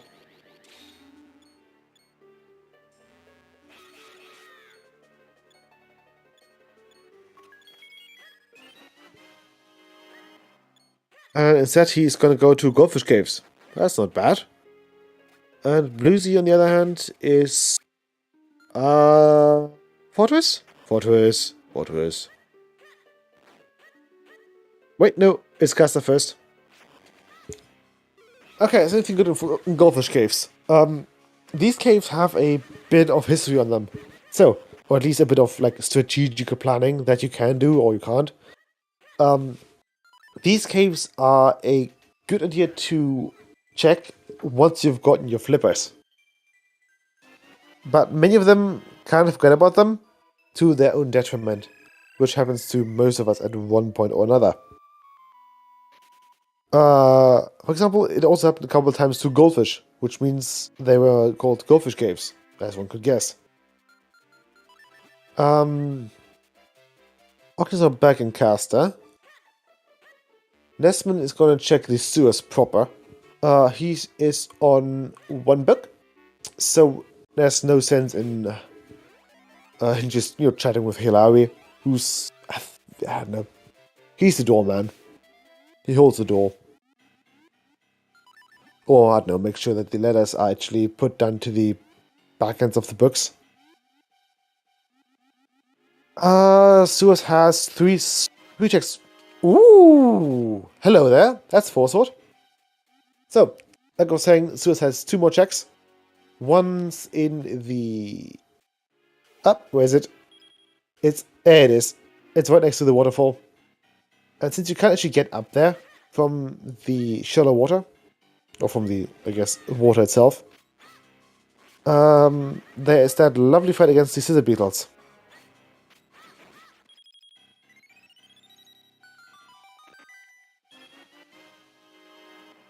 This in Scum mode is going to be last on Swiftblade. Ooh. Yeah! It's going to take a while to get that.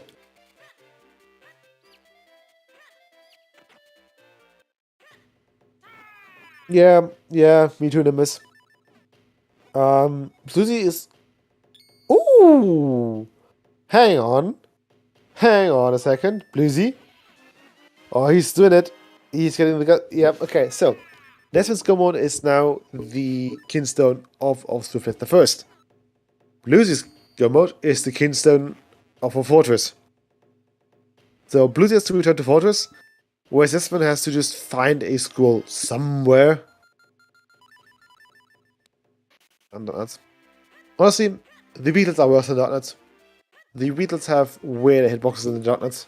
I would gladly fight 3 Darknuts over 3 Beatles. And that is a hill that I will die on.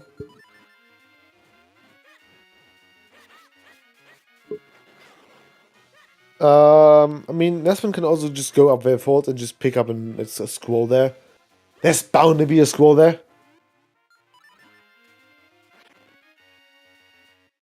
Oh, Scissor Beetles are horrible. Okay, I love them. So, the deal with the Scissor Beetles is the following.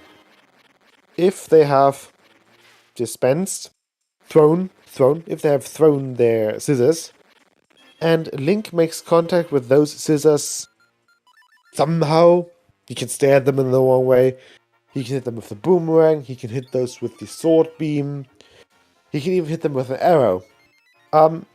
Link's getting a quarter heart of recoil damage. And guess what? That procs Oko.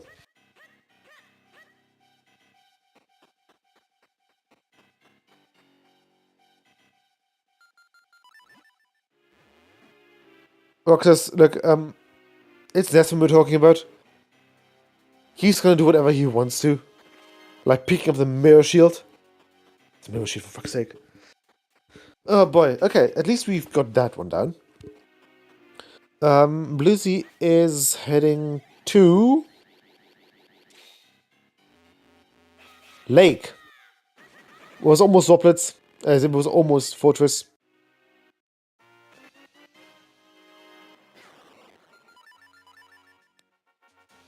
And Lucy returns 2 droplets for...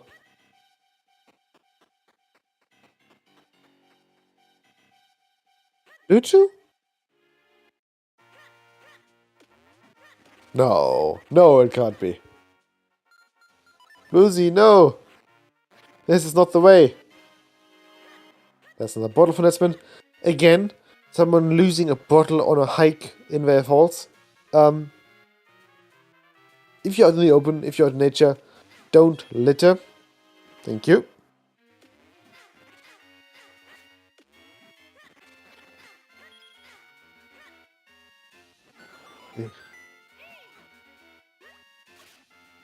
Because any of you, if any of you will litter, a goal will pop up and they will give you a wedgie. That's so. Nesman could probably grab a couple squads here in this room. These rooms are known to have. Boys, up. That's not a white sword. I thought, yeah.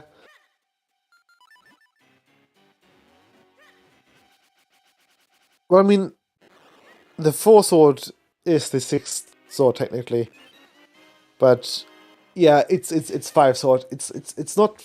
It's both 5 sword and the 6th sword.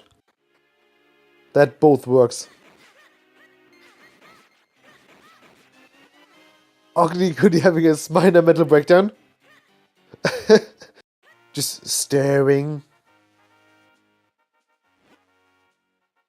Oh. Nesman sees the 7 squirrels. Okay, Nesman, you're gonna save. You're gonna fly back. See, this is the wild call for Nesman to make. He knows he's got 7 squirrels, but he doesn't want to fully commit to it. So, he gets the white screen transition. He saves. Then he flutes back. That in case it has nothing, he can just save Scum back to their faults. But since it has something, he's just gonna flute back either way.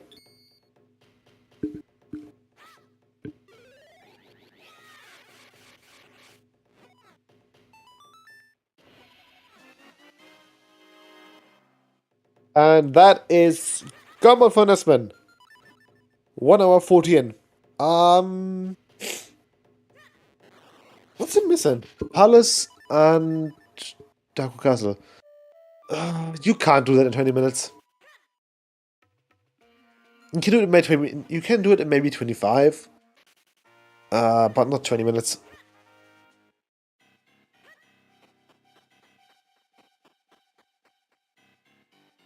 He still has to go through all of Cloudtops and then Palace. Palace is almost like 12 minutes. With Cloudtops, 14? More than 14. 17 perhaps. Let's see. Once that's done, you need to fuse. You need to go you need to go through Dark Castle. For some reason, at the moment, every dungeon is deep woods for me. I don't know why.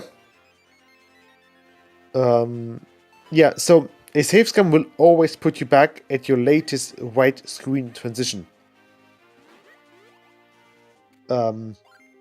Which is, for example, the screen transition between regular Vale Falls and Vale Springs. Since the top of Vale Falls is called Vale Springs, it's a new area, and that's a white screen transition. And yes, if you... So, this also works the other way around.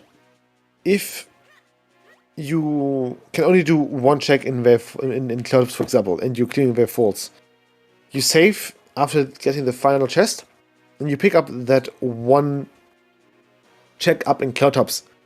And if you don't like it, you just save scum, and you're back at the bottom of Vale Falls, saving you the climb down.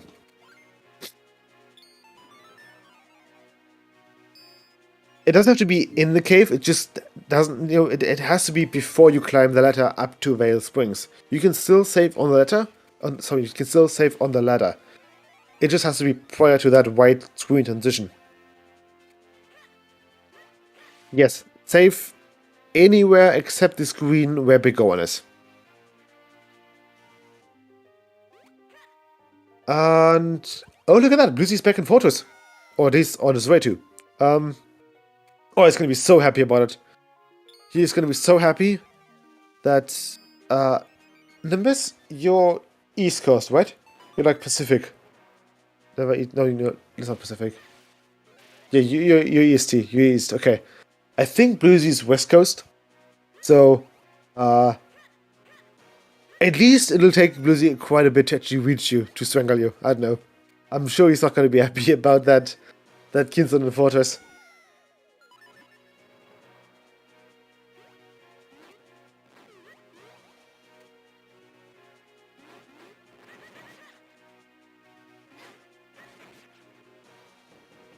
How does Big Key bet for DLC work again? Okay, so, we're gonna start this bet once Nesman has his final element, I would assume. It's still 12-ish minutes though, so yeah, we can take our time. Okay, so Taco Castle. We all know it. Some fear it, some love it. It has 9 checks in total. And we're trying to see where the big key is. So, we will either follow Nesman or Bluesy on their way through Dachau Castle. And we'll just count along with them. So the first one, the first check Nesman opens can be check 1, then check 2, then check 3. But since there's just one big key for those 9 checks, we're gonna bet on the amount of checks that Nesman opens before as he's getting his big key. So if Nesman's gonna get his big key on his 4th check, that's a 4. So someone who bet number 4 wins. That's essentially how the bet goes. And you'll probably ask yourself what you can win from that bet. Probably mostly bragging rights. That, haha, I could see how terrible the seed was. Which is not a lot of bragging rights. It usually just comes down to guessing. I know that we've had some research going on about how often certain things happen. But in saying research, I mean that we had someone, I think it was iBot, Nimbus, and Henny, just generate a bucket load of these and just check where the big key was going to end up in. And I think we've been able to determine that the big key with like a bit of a higher chance appears in check number 9, which is, or not number 9, but it appears in the vanilla big key chest, which is usually somewhere between checks 6 and 9. Yeah. Maybe 5, but okay, somewhere between 9 and 5. Including those 2 numbers, obviously. And Ogni also picking up his 4 sword. Unfortunately, he is still missing his... Is he? Yes, he is. He's missing his very fourth concern, so he will need to return to Fortress at one time or another. Give him power for one today. Yeah, they can all go with Palace.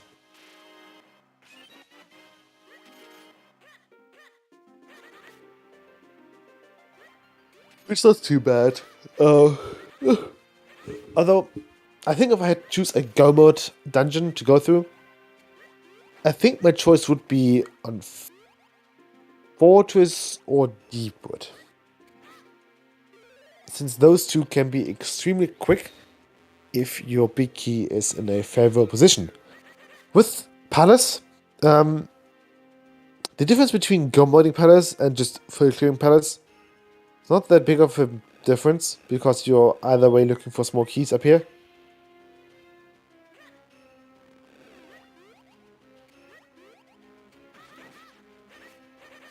Yeah, I know I do. I don't know, it seems I've lost my evil seeds. Although to be fair, this might just be the calm before the storm. This is what happened 2 years ago with, I think, tournament number 1. This really was just the calm before the storm. since in tournament number 1, I did roll a Gastja in Dark Owl Castle.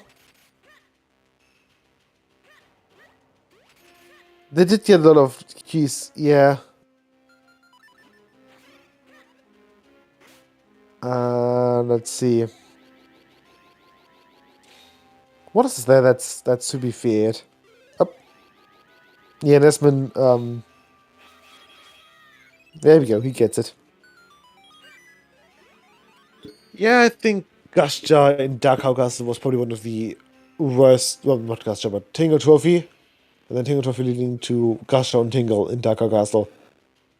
Yeah, I think this is the reason why Sean quit Team TMCR.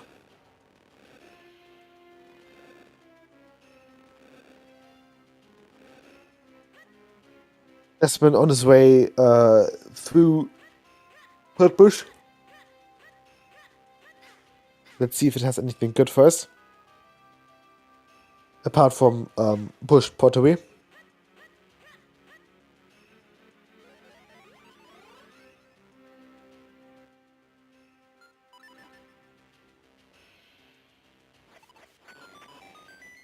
And... ooh, that's a big key. Bracelets, where were they? They were in... Bueno. Yeah, they were hard to miss. They were in Quennel.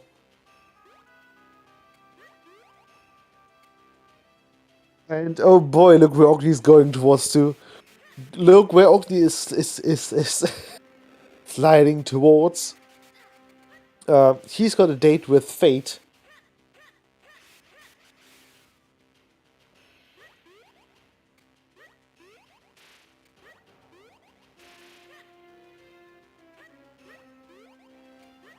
I mean, could be worse. Could be Octo. And Octo doesn't have an... Okay. Ogni should know that Octo doesn't have an element. So if Ogni's really choosing Luchu over Fortress here. Fortress still has like, I don't know, 30 checks left.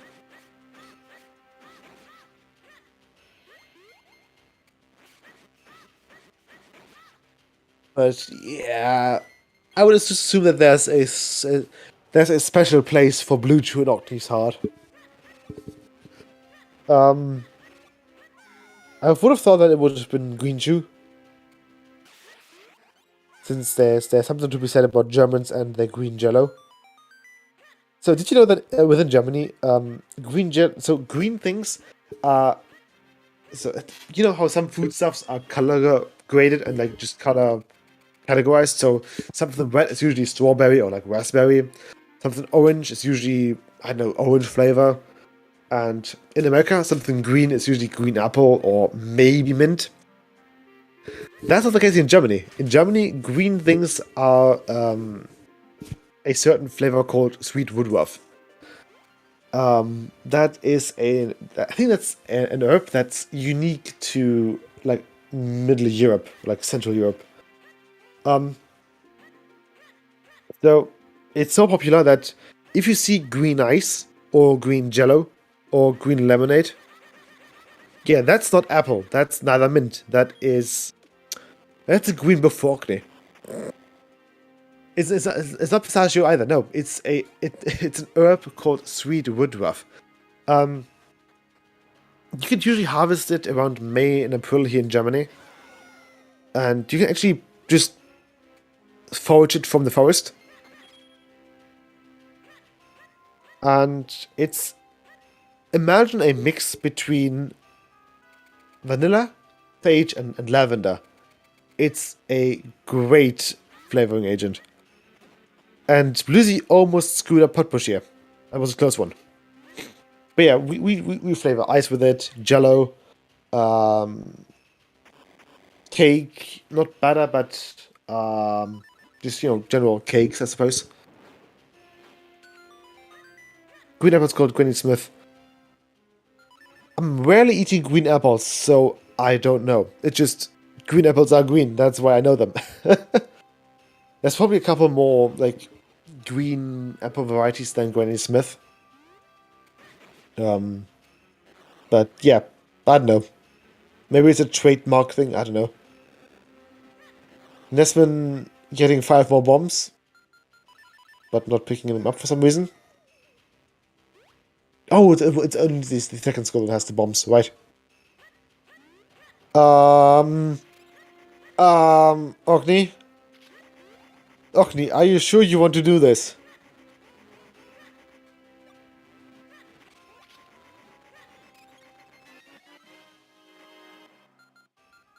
Ooh. Ooh. Oh. Oh. Who's gonna tell him?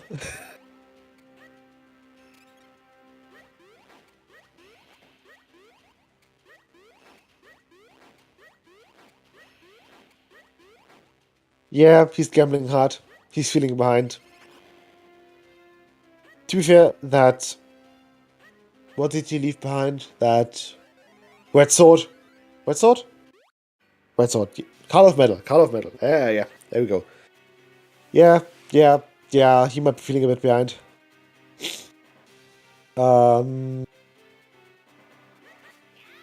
Could be worse.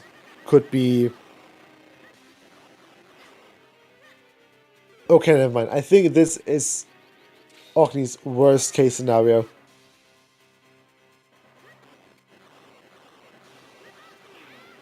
Oh boy. Well, Ock is gonna have fun for the next 5 minutes. So the path to Octo, as well as the Octo fight itself, you usually just group those two together and say, yeah, that's 5 minutes. Whereas Nesman is actually fighting Gyork right now. And Blues is on his way up. Palace of Winds. Ugh.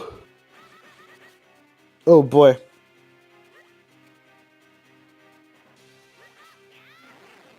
Yeah. We've kind of seen what everyone just picks up.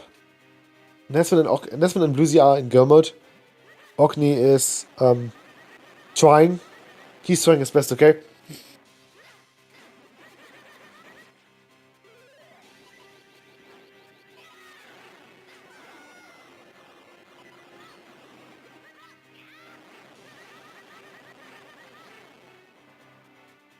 So let's see what's cracking over with them. Yeah, so Nesman's ahead by... Oops. Okay. Nesman's ahead by...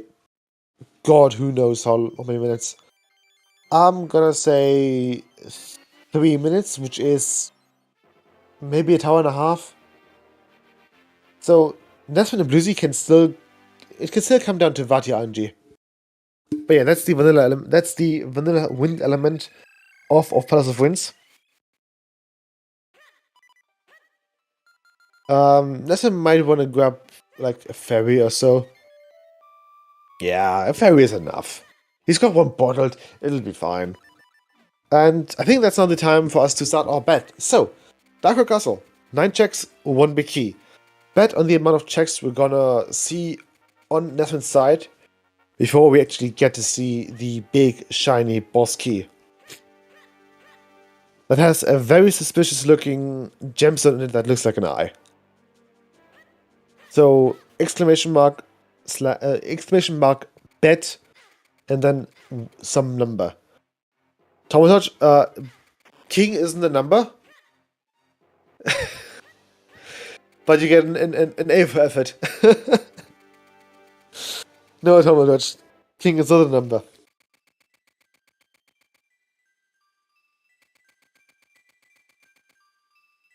I do what I want.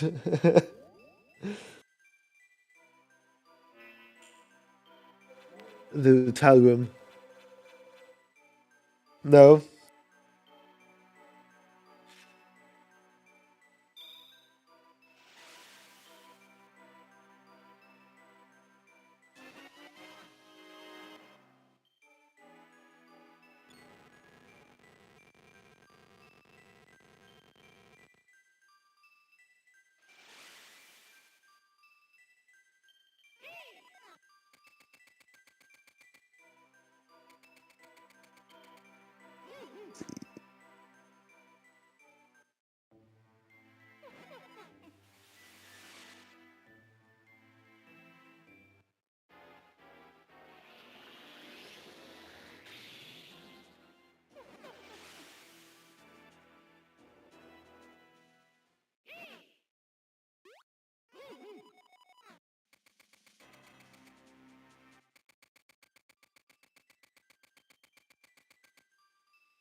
But yeah, we're just kind of waiting on something to happen here.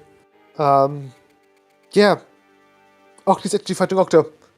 Oh, he's gonna be so happy once he finds out he is the only one actually fighting Octo. It's via math. 1 plus 2 times 2. That's... Hang on. That's 3. Right. Yeah, that's 9. Yes, I think so. Right. Haha. Okay, to be fair, so I still have no idea how I went through the A levels in math exam because I'm shite at math. We've got something in Germany similar to the A levels of like Britain, like final exams for high school, or whatever. And I have no clue. I had it as I had it as an A level exam, and I have no idea how I went through that. I don't know, must be feeling really dumb right now. And yes, you can close the bet while after Nesman gets before Nesman gets the item there from the king. So you can close the bet if you want to. Thank you very much. It's not 1.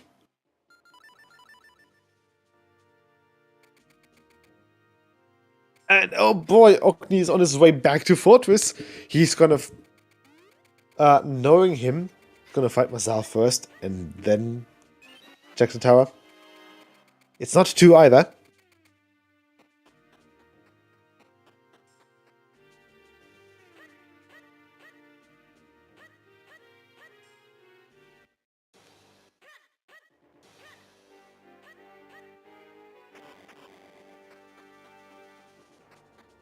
Oh boy.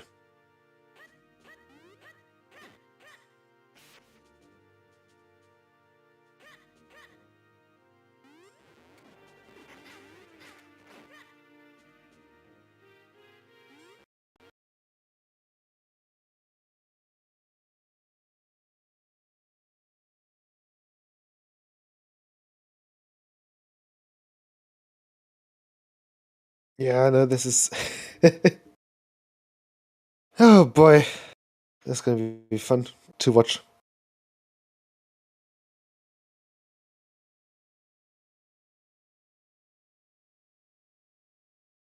Okay, so yeah, Nesman's on his way to Dakar Castle. I think this is now 3 for Nesman, so it's not 3. There's the way Paul's concerned. And now Okni is in go mode.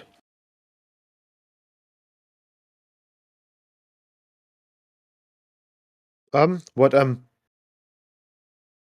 So Nesman is currently skipping the towel room, which is the Blaze check.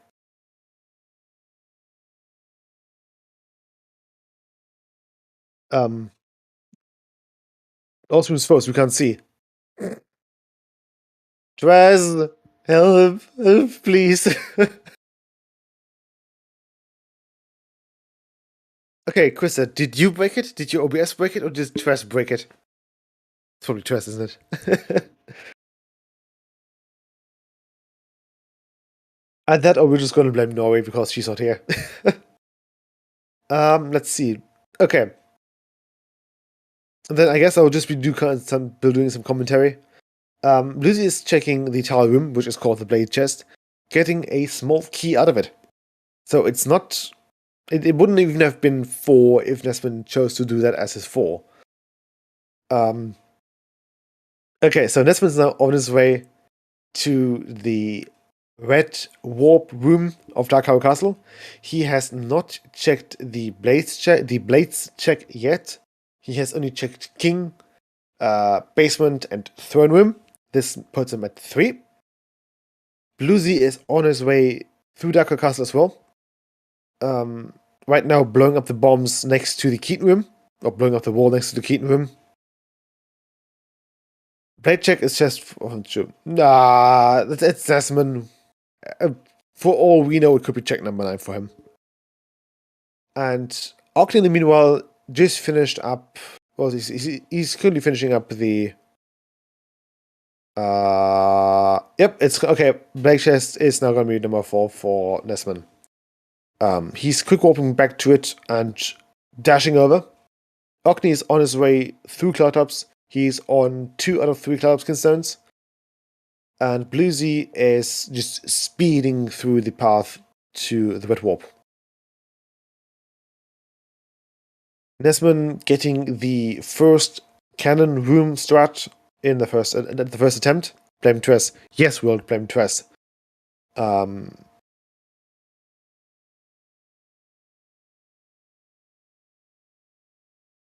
Although I can't hear Tress screaming from across the country, so either he doesn't know it yet, or he's just too fixated on fixing it that he doesn't have time to scream. Either that, or I don't know, maybe he's just eating dinner. Who knows? Nesman's on his way on the blade check, getting the small key there. Nesman's now on 1 small key, and Bluesy is in the outdoor section of the journey to the Red Warp, where there's a couple of tornadoes, and we don't really know how Vati is able to have like this weird dark void beneath Dark House Castle. So we'll just say that Vati's doing some like warlock type of things, and it just works. Ogni just being able to finish up the Cloudtops area, and he is making his way into Windtribe to kick ass and chew bubblegum, and probably buy some new bubblegum from Grigel too. We don't know. Oh, the servers got reset. Whoops. That's not good. Okay, yeah. As I was saying, Nesman is now on. Nesman just activated the blue warp. That allows him to do whatever he wants. This part is really vague. So, Vati has the cap of wishes, which grants its wearer any wish they want. We don't know if it's multiple wishes or if it's just 1 wish. That's the kicker. And we believe that Vati's wish was to be a very powerful warlock. I think he calls it warlock himself, or like the equivalent to it, I suppose. And this gives him like his general power, which honestly is really powerful. He can turn people to stone. He can kick away soldiers with just a swipe. He can summon bowls if he doesn't have any of them. That came out wrong. And Bluesy is just finished up opening the blue orb either. So, check 5 was the first tower. That didn't work out. Check 5 did not work for Nesman. So Nesman's now on to check 6 on his way. Bluesy's also doing the towers. So right now it's a race between them and the towers. Ogni has been kind of left in the dust, I suppose. Check number 6 is gonna be south, seaweed, southwest. And southwest has the big key.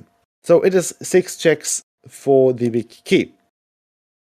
However, bet 6 checks, or bet 6, congrats, you've earned no winner. Well, then that means that WeStreamer just wins.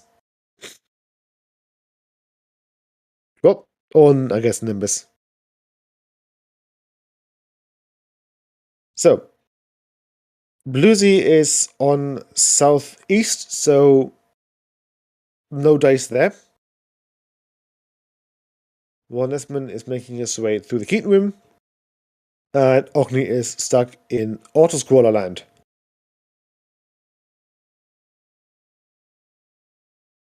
Bluesy is on a number, I don't know, I don't care. He's not the first one in Darko Castle, so we were tracking him.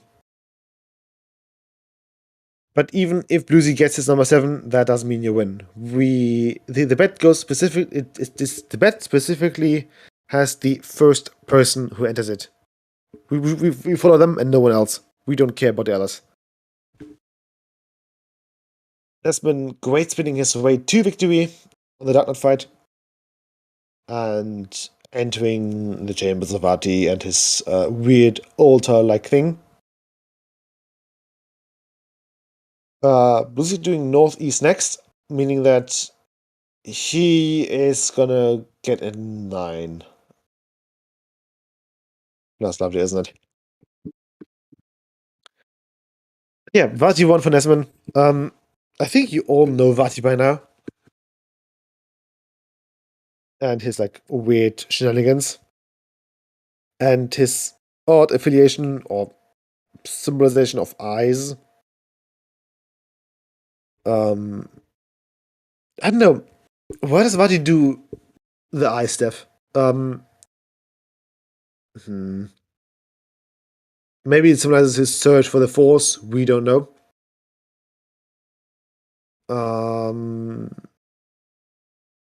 Less than 6. What? 6? 6 hearts? 6 hearts is plenty. Ness, we all have done Vati at one point or another with like half a heart left. We'll be fine.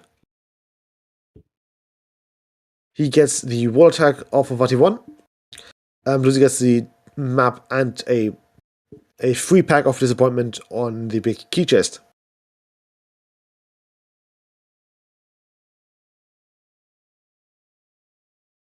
See. Yeah, that's Vati 2. The plateau eyes. Yeah, I mean, yeah. But usually there's like some sort of symbolism going on with eyes. It makes you feel watched. But Vati isn't really the controlling, shadow cabinet type of person. I kind of assume that Vati's just I don't know, maybe curiosity. Eyes, yeah. I think Vati's like main drive for being evil is just pure curiosity. Who knows?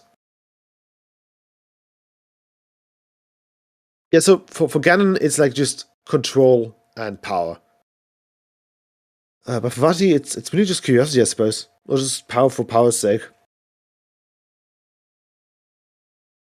Like, they gave Vati a fairly good backstory, but that backstory lacked a whole lot of motivation for good. For Vati is, at least from a craftsmanship position, he is not a well-written character. Vati lacks motivation beyond he has been enchanted by the hearts of evil, or he's been enchanted by the thoughts of having a dark heart, some stuff like that. So yeah, I don't know.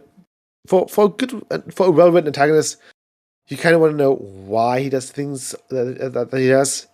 Is it for a greater good? Is it selfishness? Is it oh yeah, I need to become immortal so I don't die because I'm scared of the death. I don't know. Evil cause I want to be evil only works if you have an extremely charismatic and extremely confident villain. I actually hold a lecture about that once, about writing villains.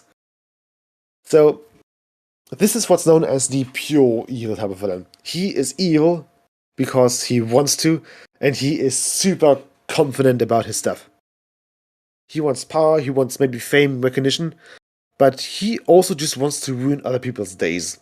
He is that Vegeta from Dragon Ball. He wants to ruin someone's day, and he is not afraid to just gloat and have an evil monologue about how he will win and reign victorious. And then, so one thing that an evil and a pure evil antagonist needs is the so-called third act breakdown. That is Vegeta on Namek. That's Vegeta being tossed to the dirt and having a mental breakdown about how he is not the chosen one. Because that's what all great antagonists have. They think they are the center of the earth. They are the chosen one. They are the ones that are in the right. They might have, maybe they've had maybe they were wrong in the past and they're trying to set things right, or they are so selfish that they really, really, really, really want that. Like good pure evil antagonists from, let's say, Disney. Cruella de Vil. Cruella kills puppies because she really, really wants that coat. Maleficent. She really, really wants to be the fairest of them all, so she kills anyone who is more fairer than her. those are really simple, but also just really selfish like goals. They work because they're simple. Neutral evil. Nah, Cruella is pure evil. She kills puppies. She is willing to drown puppies for a coat.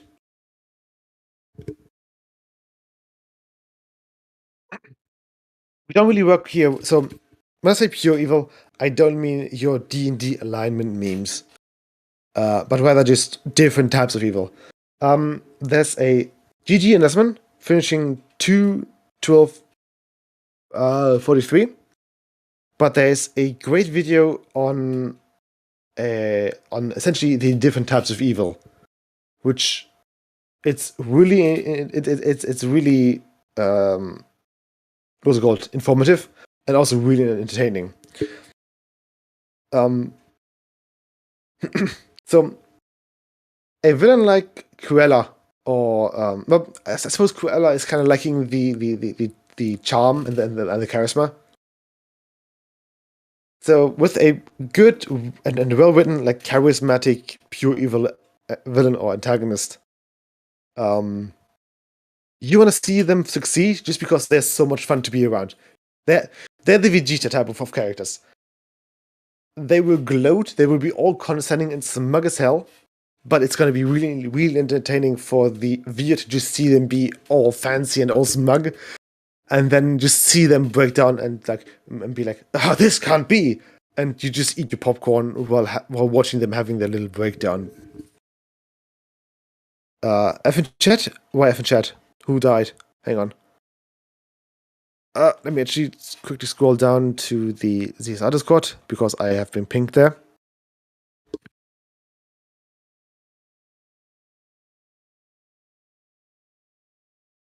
Discord is currently dying. Hang on. This works. I can't really see what's happening on. Okay, so been pinged in announcements. Well, not me, but just at everyone, right? Did the stream die? Are we dead? Oh, frozen. Okay, fine. Oh, Orkney died, but you had a fairy. See, fairies are fine. Orkney got the final element. Relay race. Wind Waker's not in there. Not Wind Waker, but Minish Cap's not in there. Yeah, I guess what I can do currently at the moment is just tease the upcoming TMCR tournament. So, if people can still hear me, I don't know. Yeah, we're gonna have a tournament soon. Join the Discord. Exclamation mark Discord. Hang on. Discord. I can type, and I was too slow. And oh, right. So I can't use the. Okay, yeah. Never mind. Stream chat wants me to log in, but I don't have the. Okay, we can hear you. Fantastic. Thank you. But yeah. So we have an upcoming tournament. It starts in a couple of months. July, August, who knows? GG Subluzi finishing up, and the seeding will partially involve the leaderboard in race time. So go to racing, have fun, play Team CR. You can hear me. I don't know. I don't have your stream actually up, Nesman. It says that Bluesy has your. Oh, Bluesy has the little sound icon to it.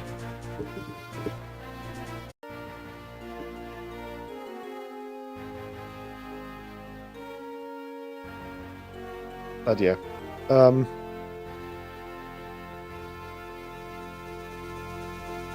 Yeah, GG's to Nesman and Bluesy. Finishing just a couple of minutes apart.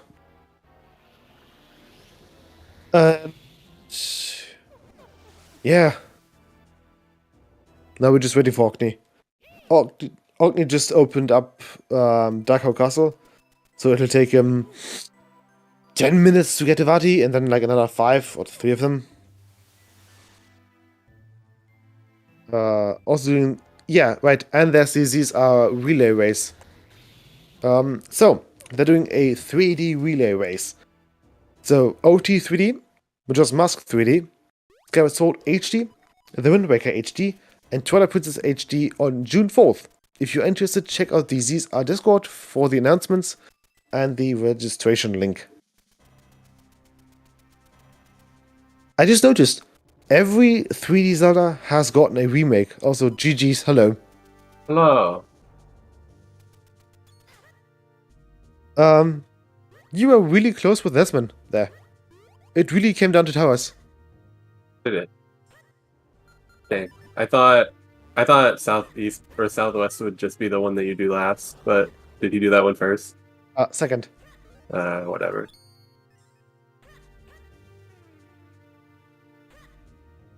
Our luck will get you.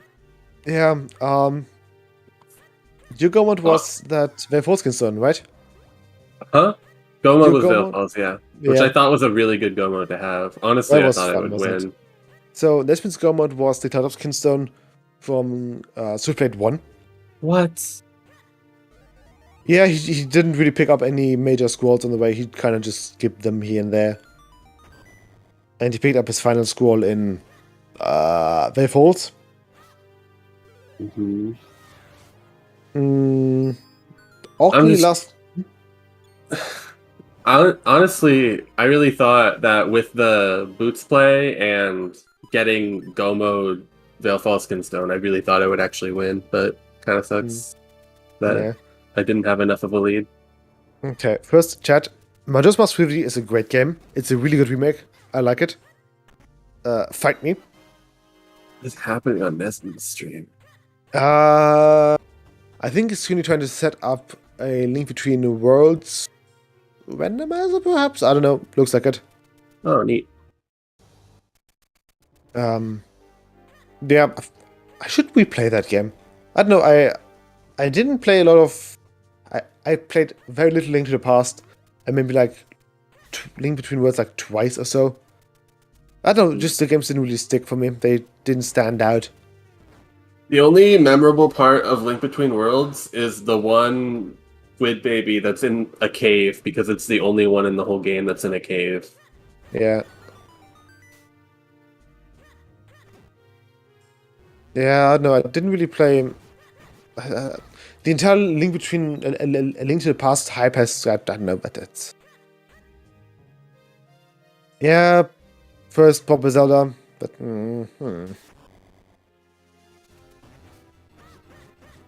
Oh yeah, the seeds. This is a very funny seed. Yeah, about that bow. Not just the bow, like the last location, Jabbernut, into required dip into Deepwood without a sword. Yeah. I was really hoping that this would be the first instance where damaging items was actually impactful. I think it was, wasn't it? No, it wasn't. No? The Bulldozer fight in Deepwood just was a red ruby. Oh, right, yeah. But still, you need to actually get deep into Deepwood to get anything out of it. Mm-hmm. But you don't have to fight anything. Yeah. You can just jump around it. Oh, you get the cape later. And then the cape unlocks the sword and Trilby, yeah. Yep.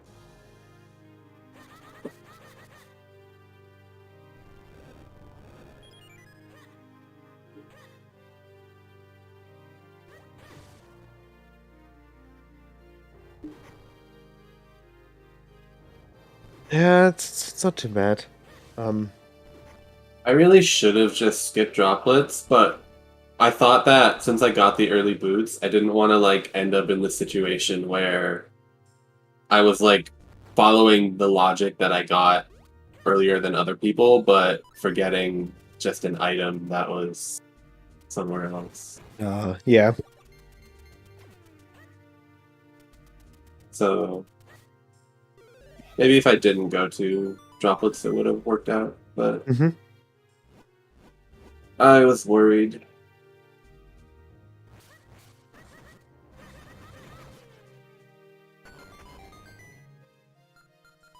A lot of the traps were really funny this seed too. Oh, they were great, yeah. Picking up the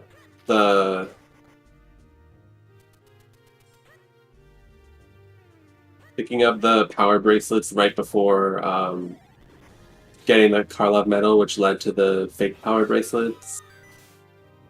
Then there was the flippers. The flippers were a super funny trap. They were visible on the right heart piece drop in Fortress, and then you got the flippers on your way up Fortress. Or on your way up that part of Fortress, at least. That's why it was so funny. Something else. There was like the fake Karlov medal into the real one. There was like, I don't know, a lot of the traps were really funny. I don't really like traps in the setting, but I can admit that they were funny. Sometimes the flippers traps were great to watch. Mm-hmm. I was like, hey, flippers. And then I got flippers on my way up, and I was like, okay. Or the fake moments at 80, which gave you a rupee draining ghost. Those ones were pretty funny too. They kind of just rubbed salt into the wound, to be honest. Which was fun to see. Mm-hmm. But the real mitts came pretty early. Yeah. Which is always helpful for Obscure. Oh yeah, so with the fairly early mitts and the kinda late flippers, but not really. I mean, you got them like an hour and a half in. Yeah, and they're also in a non-element dungeon. Oh which yeah. led to a sword in a non-element dungeon. Oh, actually, speaking of non-element dungeons, Ogni felt like he was behind because Ogni pulled a Dax and forgot about Cable Flame's blade chest. Oh no! Blade chest had the Karlov medal, and the Karlov medal had, guess what? A red sword. So Yeah. Ogni feels really behind, and then he did Blue Chew. Out of the blue.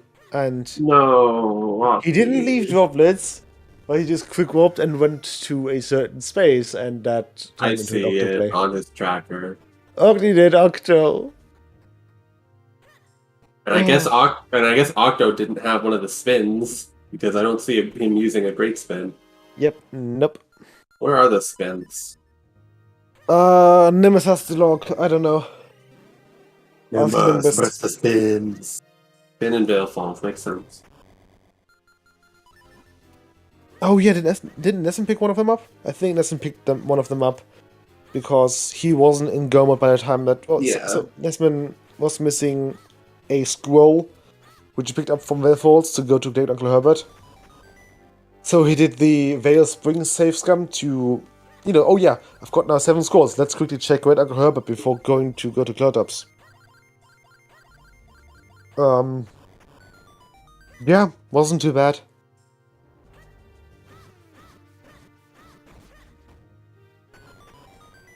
Why doesn't Desmond do these things, dude? I don't know, man. But yeah, yeah. I'm guessing Ogni's go mode was also Veil Falls against him then? Yes. Yeah, I think I'll just go with Desmond. But Veil Falls, sorry. Yeah. He was a fair bit hesitant to return to Fortress. What's this wave of doing Southwest Tower? Why did Ogni do it second also? I have no clue. I didn't pay attention to the towers of Ogni or you because basically, while you two were doing towers, and Desmond is as well, while you were all doing towers, these are shut itself, and I had to do a bit more commentary because the streams were just frozen up. That sucks. So well, Northeast and Northwest were both small, or Northeast and Southeast were both small keys. Yeah. And then the map chest, or the Big big key chest not. was like a, yeah. I think Compass was on the king.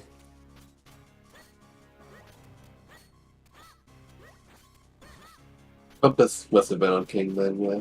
I skipped it because I haven't learned my lesson from the last time I skipped King and lost the race because of it. Just happened Yeah. to be correct this time.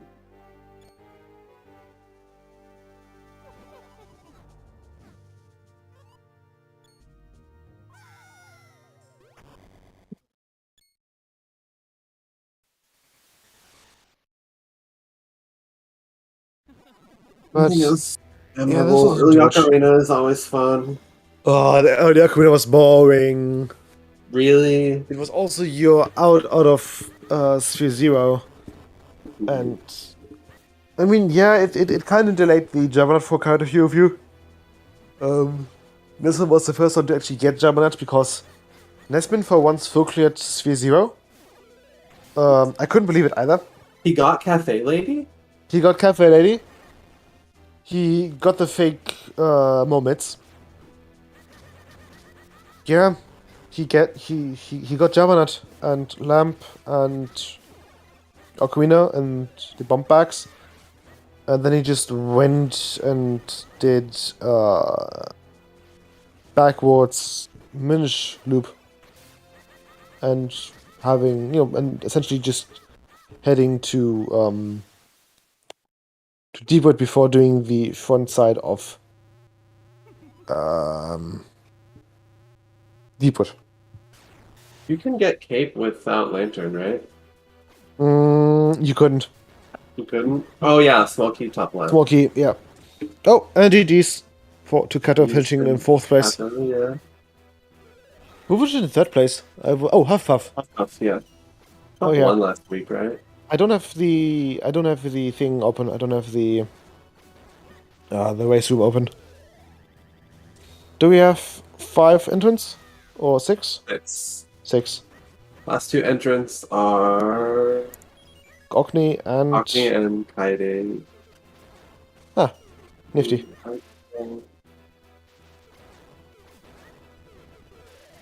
But yeah, Ogni is now on Vati 2. Having just a tiny bit of trouble with the spikes, as one does. But this should be phase 3. Or like cycle 3, I don't know. Oh, that's not good. Up. And he's finishing it. Nope. His zoom is a bit bouncy at the moment. But yeah. Oh, so yeah, if any Link to the Past runners watches this, join Minish Cap, we're cooler, we're quicker. Current race settings. We are quicker. Yeah, so current race settings sees us checking 486 checks in total. And as you can see, per second is faster, yeah. Yeah, we have a lot higher. We have a high amount of checks per minute. And as you can see from Ogni, you can check all of these comfortably in under 3 minutes. 3 hours, sorry. Close to it. Yeah, we can just check 100% seeds are like 2 hour, 50 minutes. Yeah, so if you know what you're doing, you're usually clocking in around 2 hours, 15 to 25. If you've got a good seed, 2 hours. And if you've got a really, really good seed, we've seen sub 140s. The chickens are better than Link to the Past. Dang, We've only got one good at chicken Link game. Between Worlds, Randa. Desmond's good at Link Between Worlds, Randa. Yeah, I've never... I don't have enough game knowledge for Link Between Worlds, Rando. I also don't. Yeah, I'm essentially missing the nostalgia for like Link to the Past and Ocarina of Time. So these games really have not interested me that just too much. I kind of just grew up with the handheld Zeldas after Minish Cap. So first one was Minish Cap, then Phantom Hourglass, then Spirit Tracks, and then I started working a bit more backwards. So yeah, I just never really saw the appeal of 3D Zeldas. If that makes sense. Doesn't. I think 3D Zeldas are really good. Yeah. 2D Zeldas slap. They've got cooler puzzles.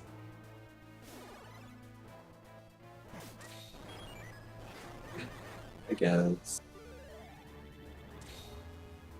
It always feels like 3D Zeldas are a bit more dependent on combat than 2D Zeldas.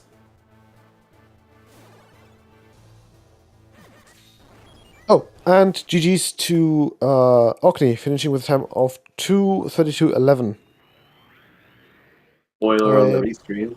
Yep. Well, What if you missed 12 throws in a row? chat just went into it. Okay, GG's Awesome. Orkney. Let's will Orkney be coming in for an interview though? Yeah. Orkney interview. That's my favorite. Let's see. I need to open up the race room. You do it on mobile. I'm currently working. I'm essentially away from dorms, and I'm working with a very, very old laptop that has a constant 100% hard drive usage, which, yeah, could be better. I have a 6-year-old computer that's the same, so... Yeah, my computer's like 8 years by now as well. Although I think, is it 8? No. The graphics card is the graphics card is 8 years old. I do hope that it doesn't break down because I'm a broke student.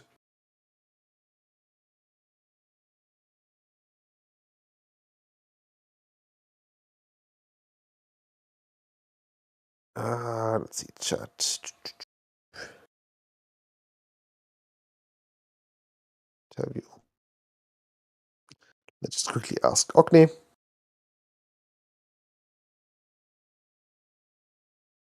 And yeah.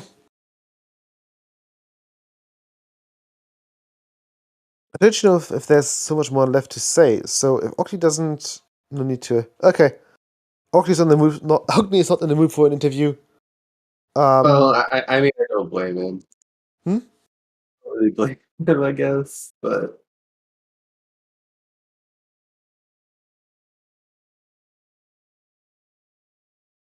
Yeah, it's yeah. This seat has been a doozy. It's been a bit on the trolley side. yeah, We've also started. The seat was definitely a spectator spectacle. Yeah, it was Nimbus seat. I do hope that my seats get a bit better. For being like a troll seat, it was still pretty fun to play, though. Yeah. The beginning was super interesting. Yeah, it's Well. we don't really have. Oh, no. Please, by all means, finish. I just heard you guys say that you wanted to wrap up. Yeah. So that's why I came aboard. I was just about to mention that having an ocarina start is very uncommon. So, yeah, it's a weird start, but it's a start. Yes, that it is. That it is. Okay, everyone. I am so sorry. This has been a very techie, just everything going absolutely Nessman with no lucky horseshoe type scenario here in the tech room. But I'd like to specially thank Hendris for coming in and doing commentary work. Congratulations to all of the runners, with Nessman finishing first, Bluesy second, Huffpuff third, Kato fourth, and Acne in fifth. Also to our wonderful trackers, Tomotech and Nimbus. You guys were awesome, even though we did have some tracker issues, but that's the part of having a great team. And thank you to all of our beloved people in chat.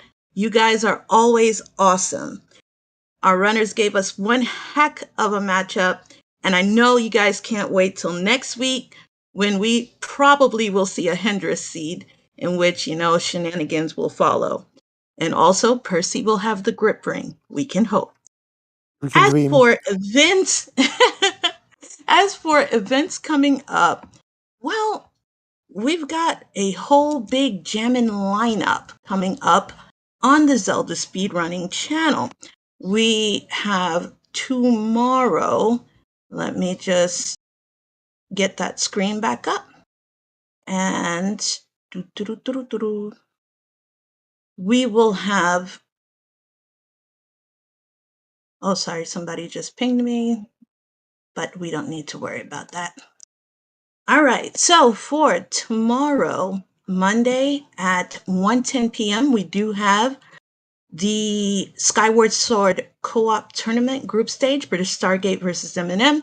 That's going to be right here on the Speedrunning channel.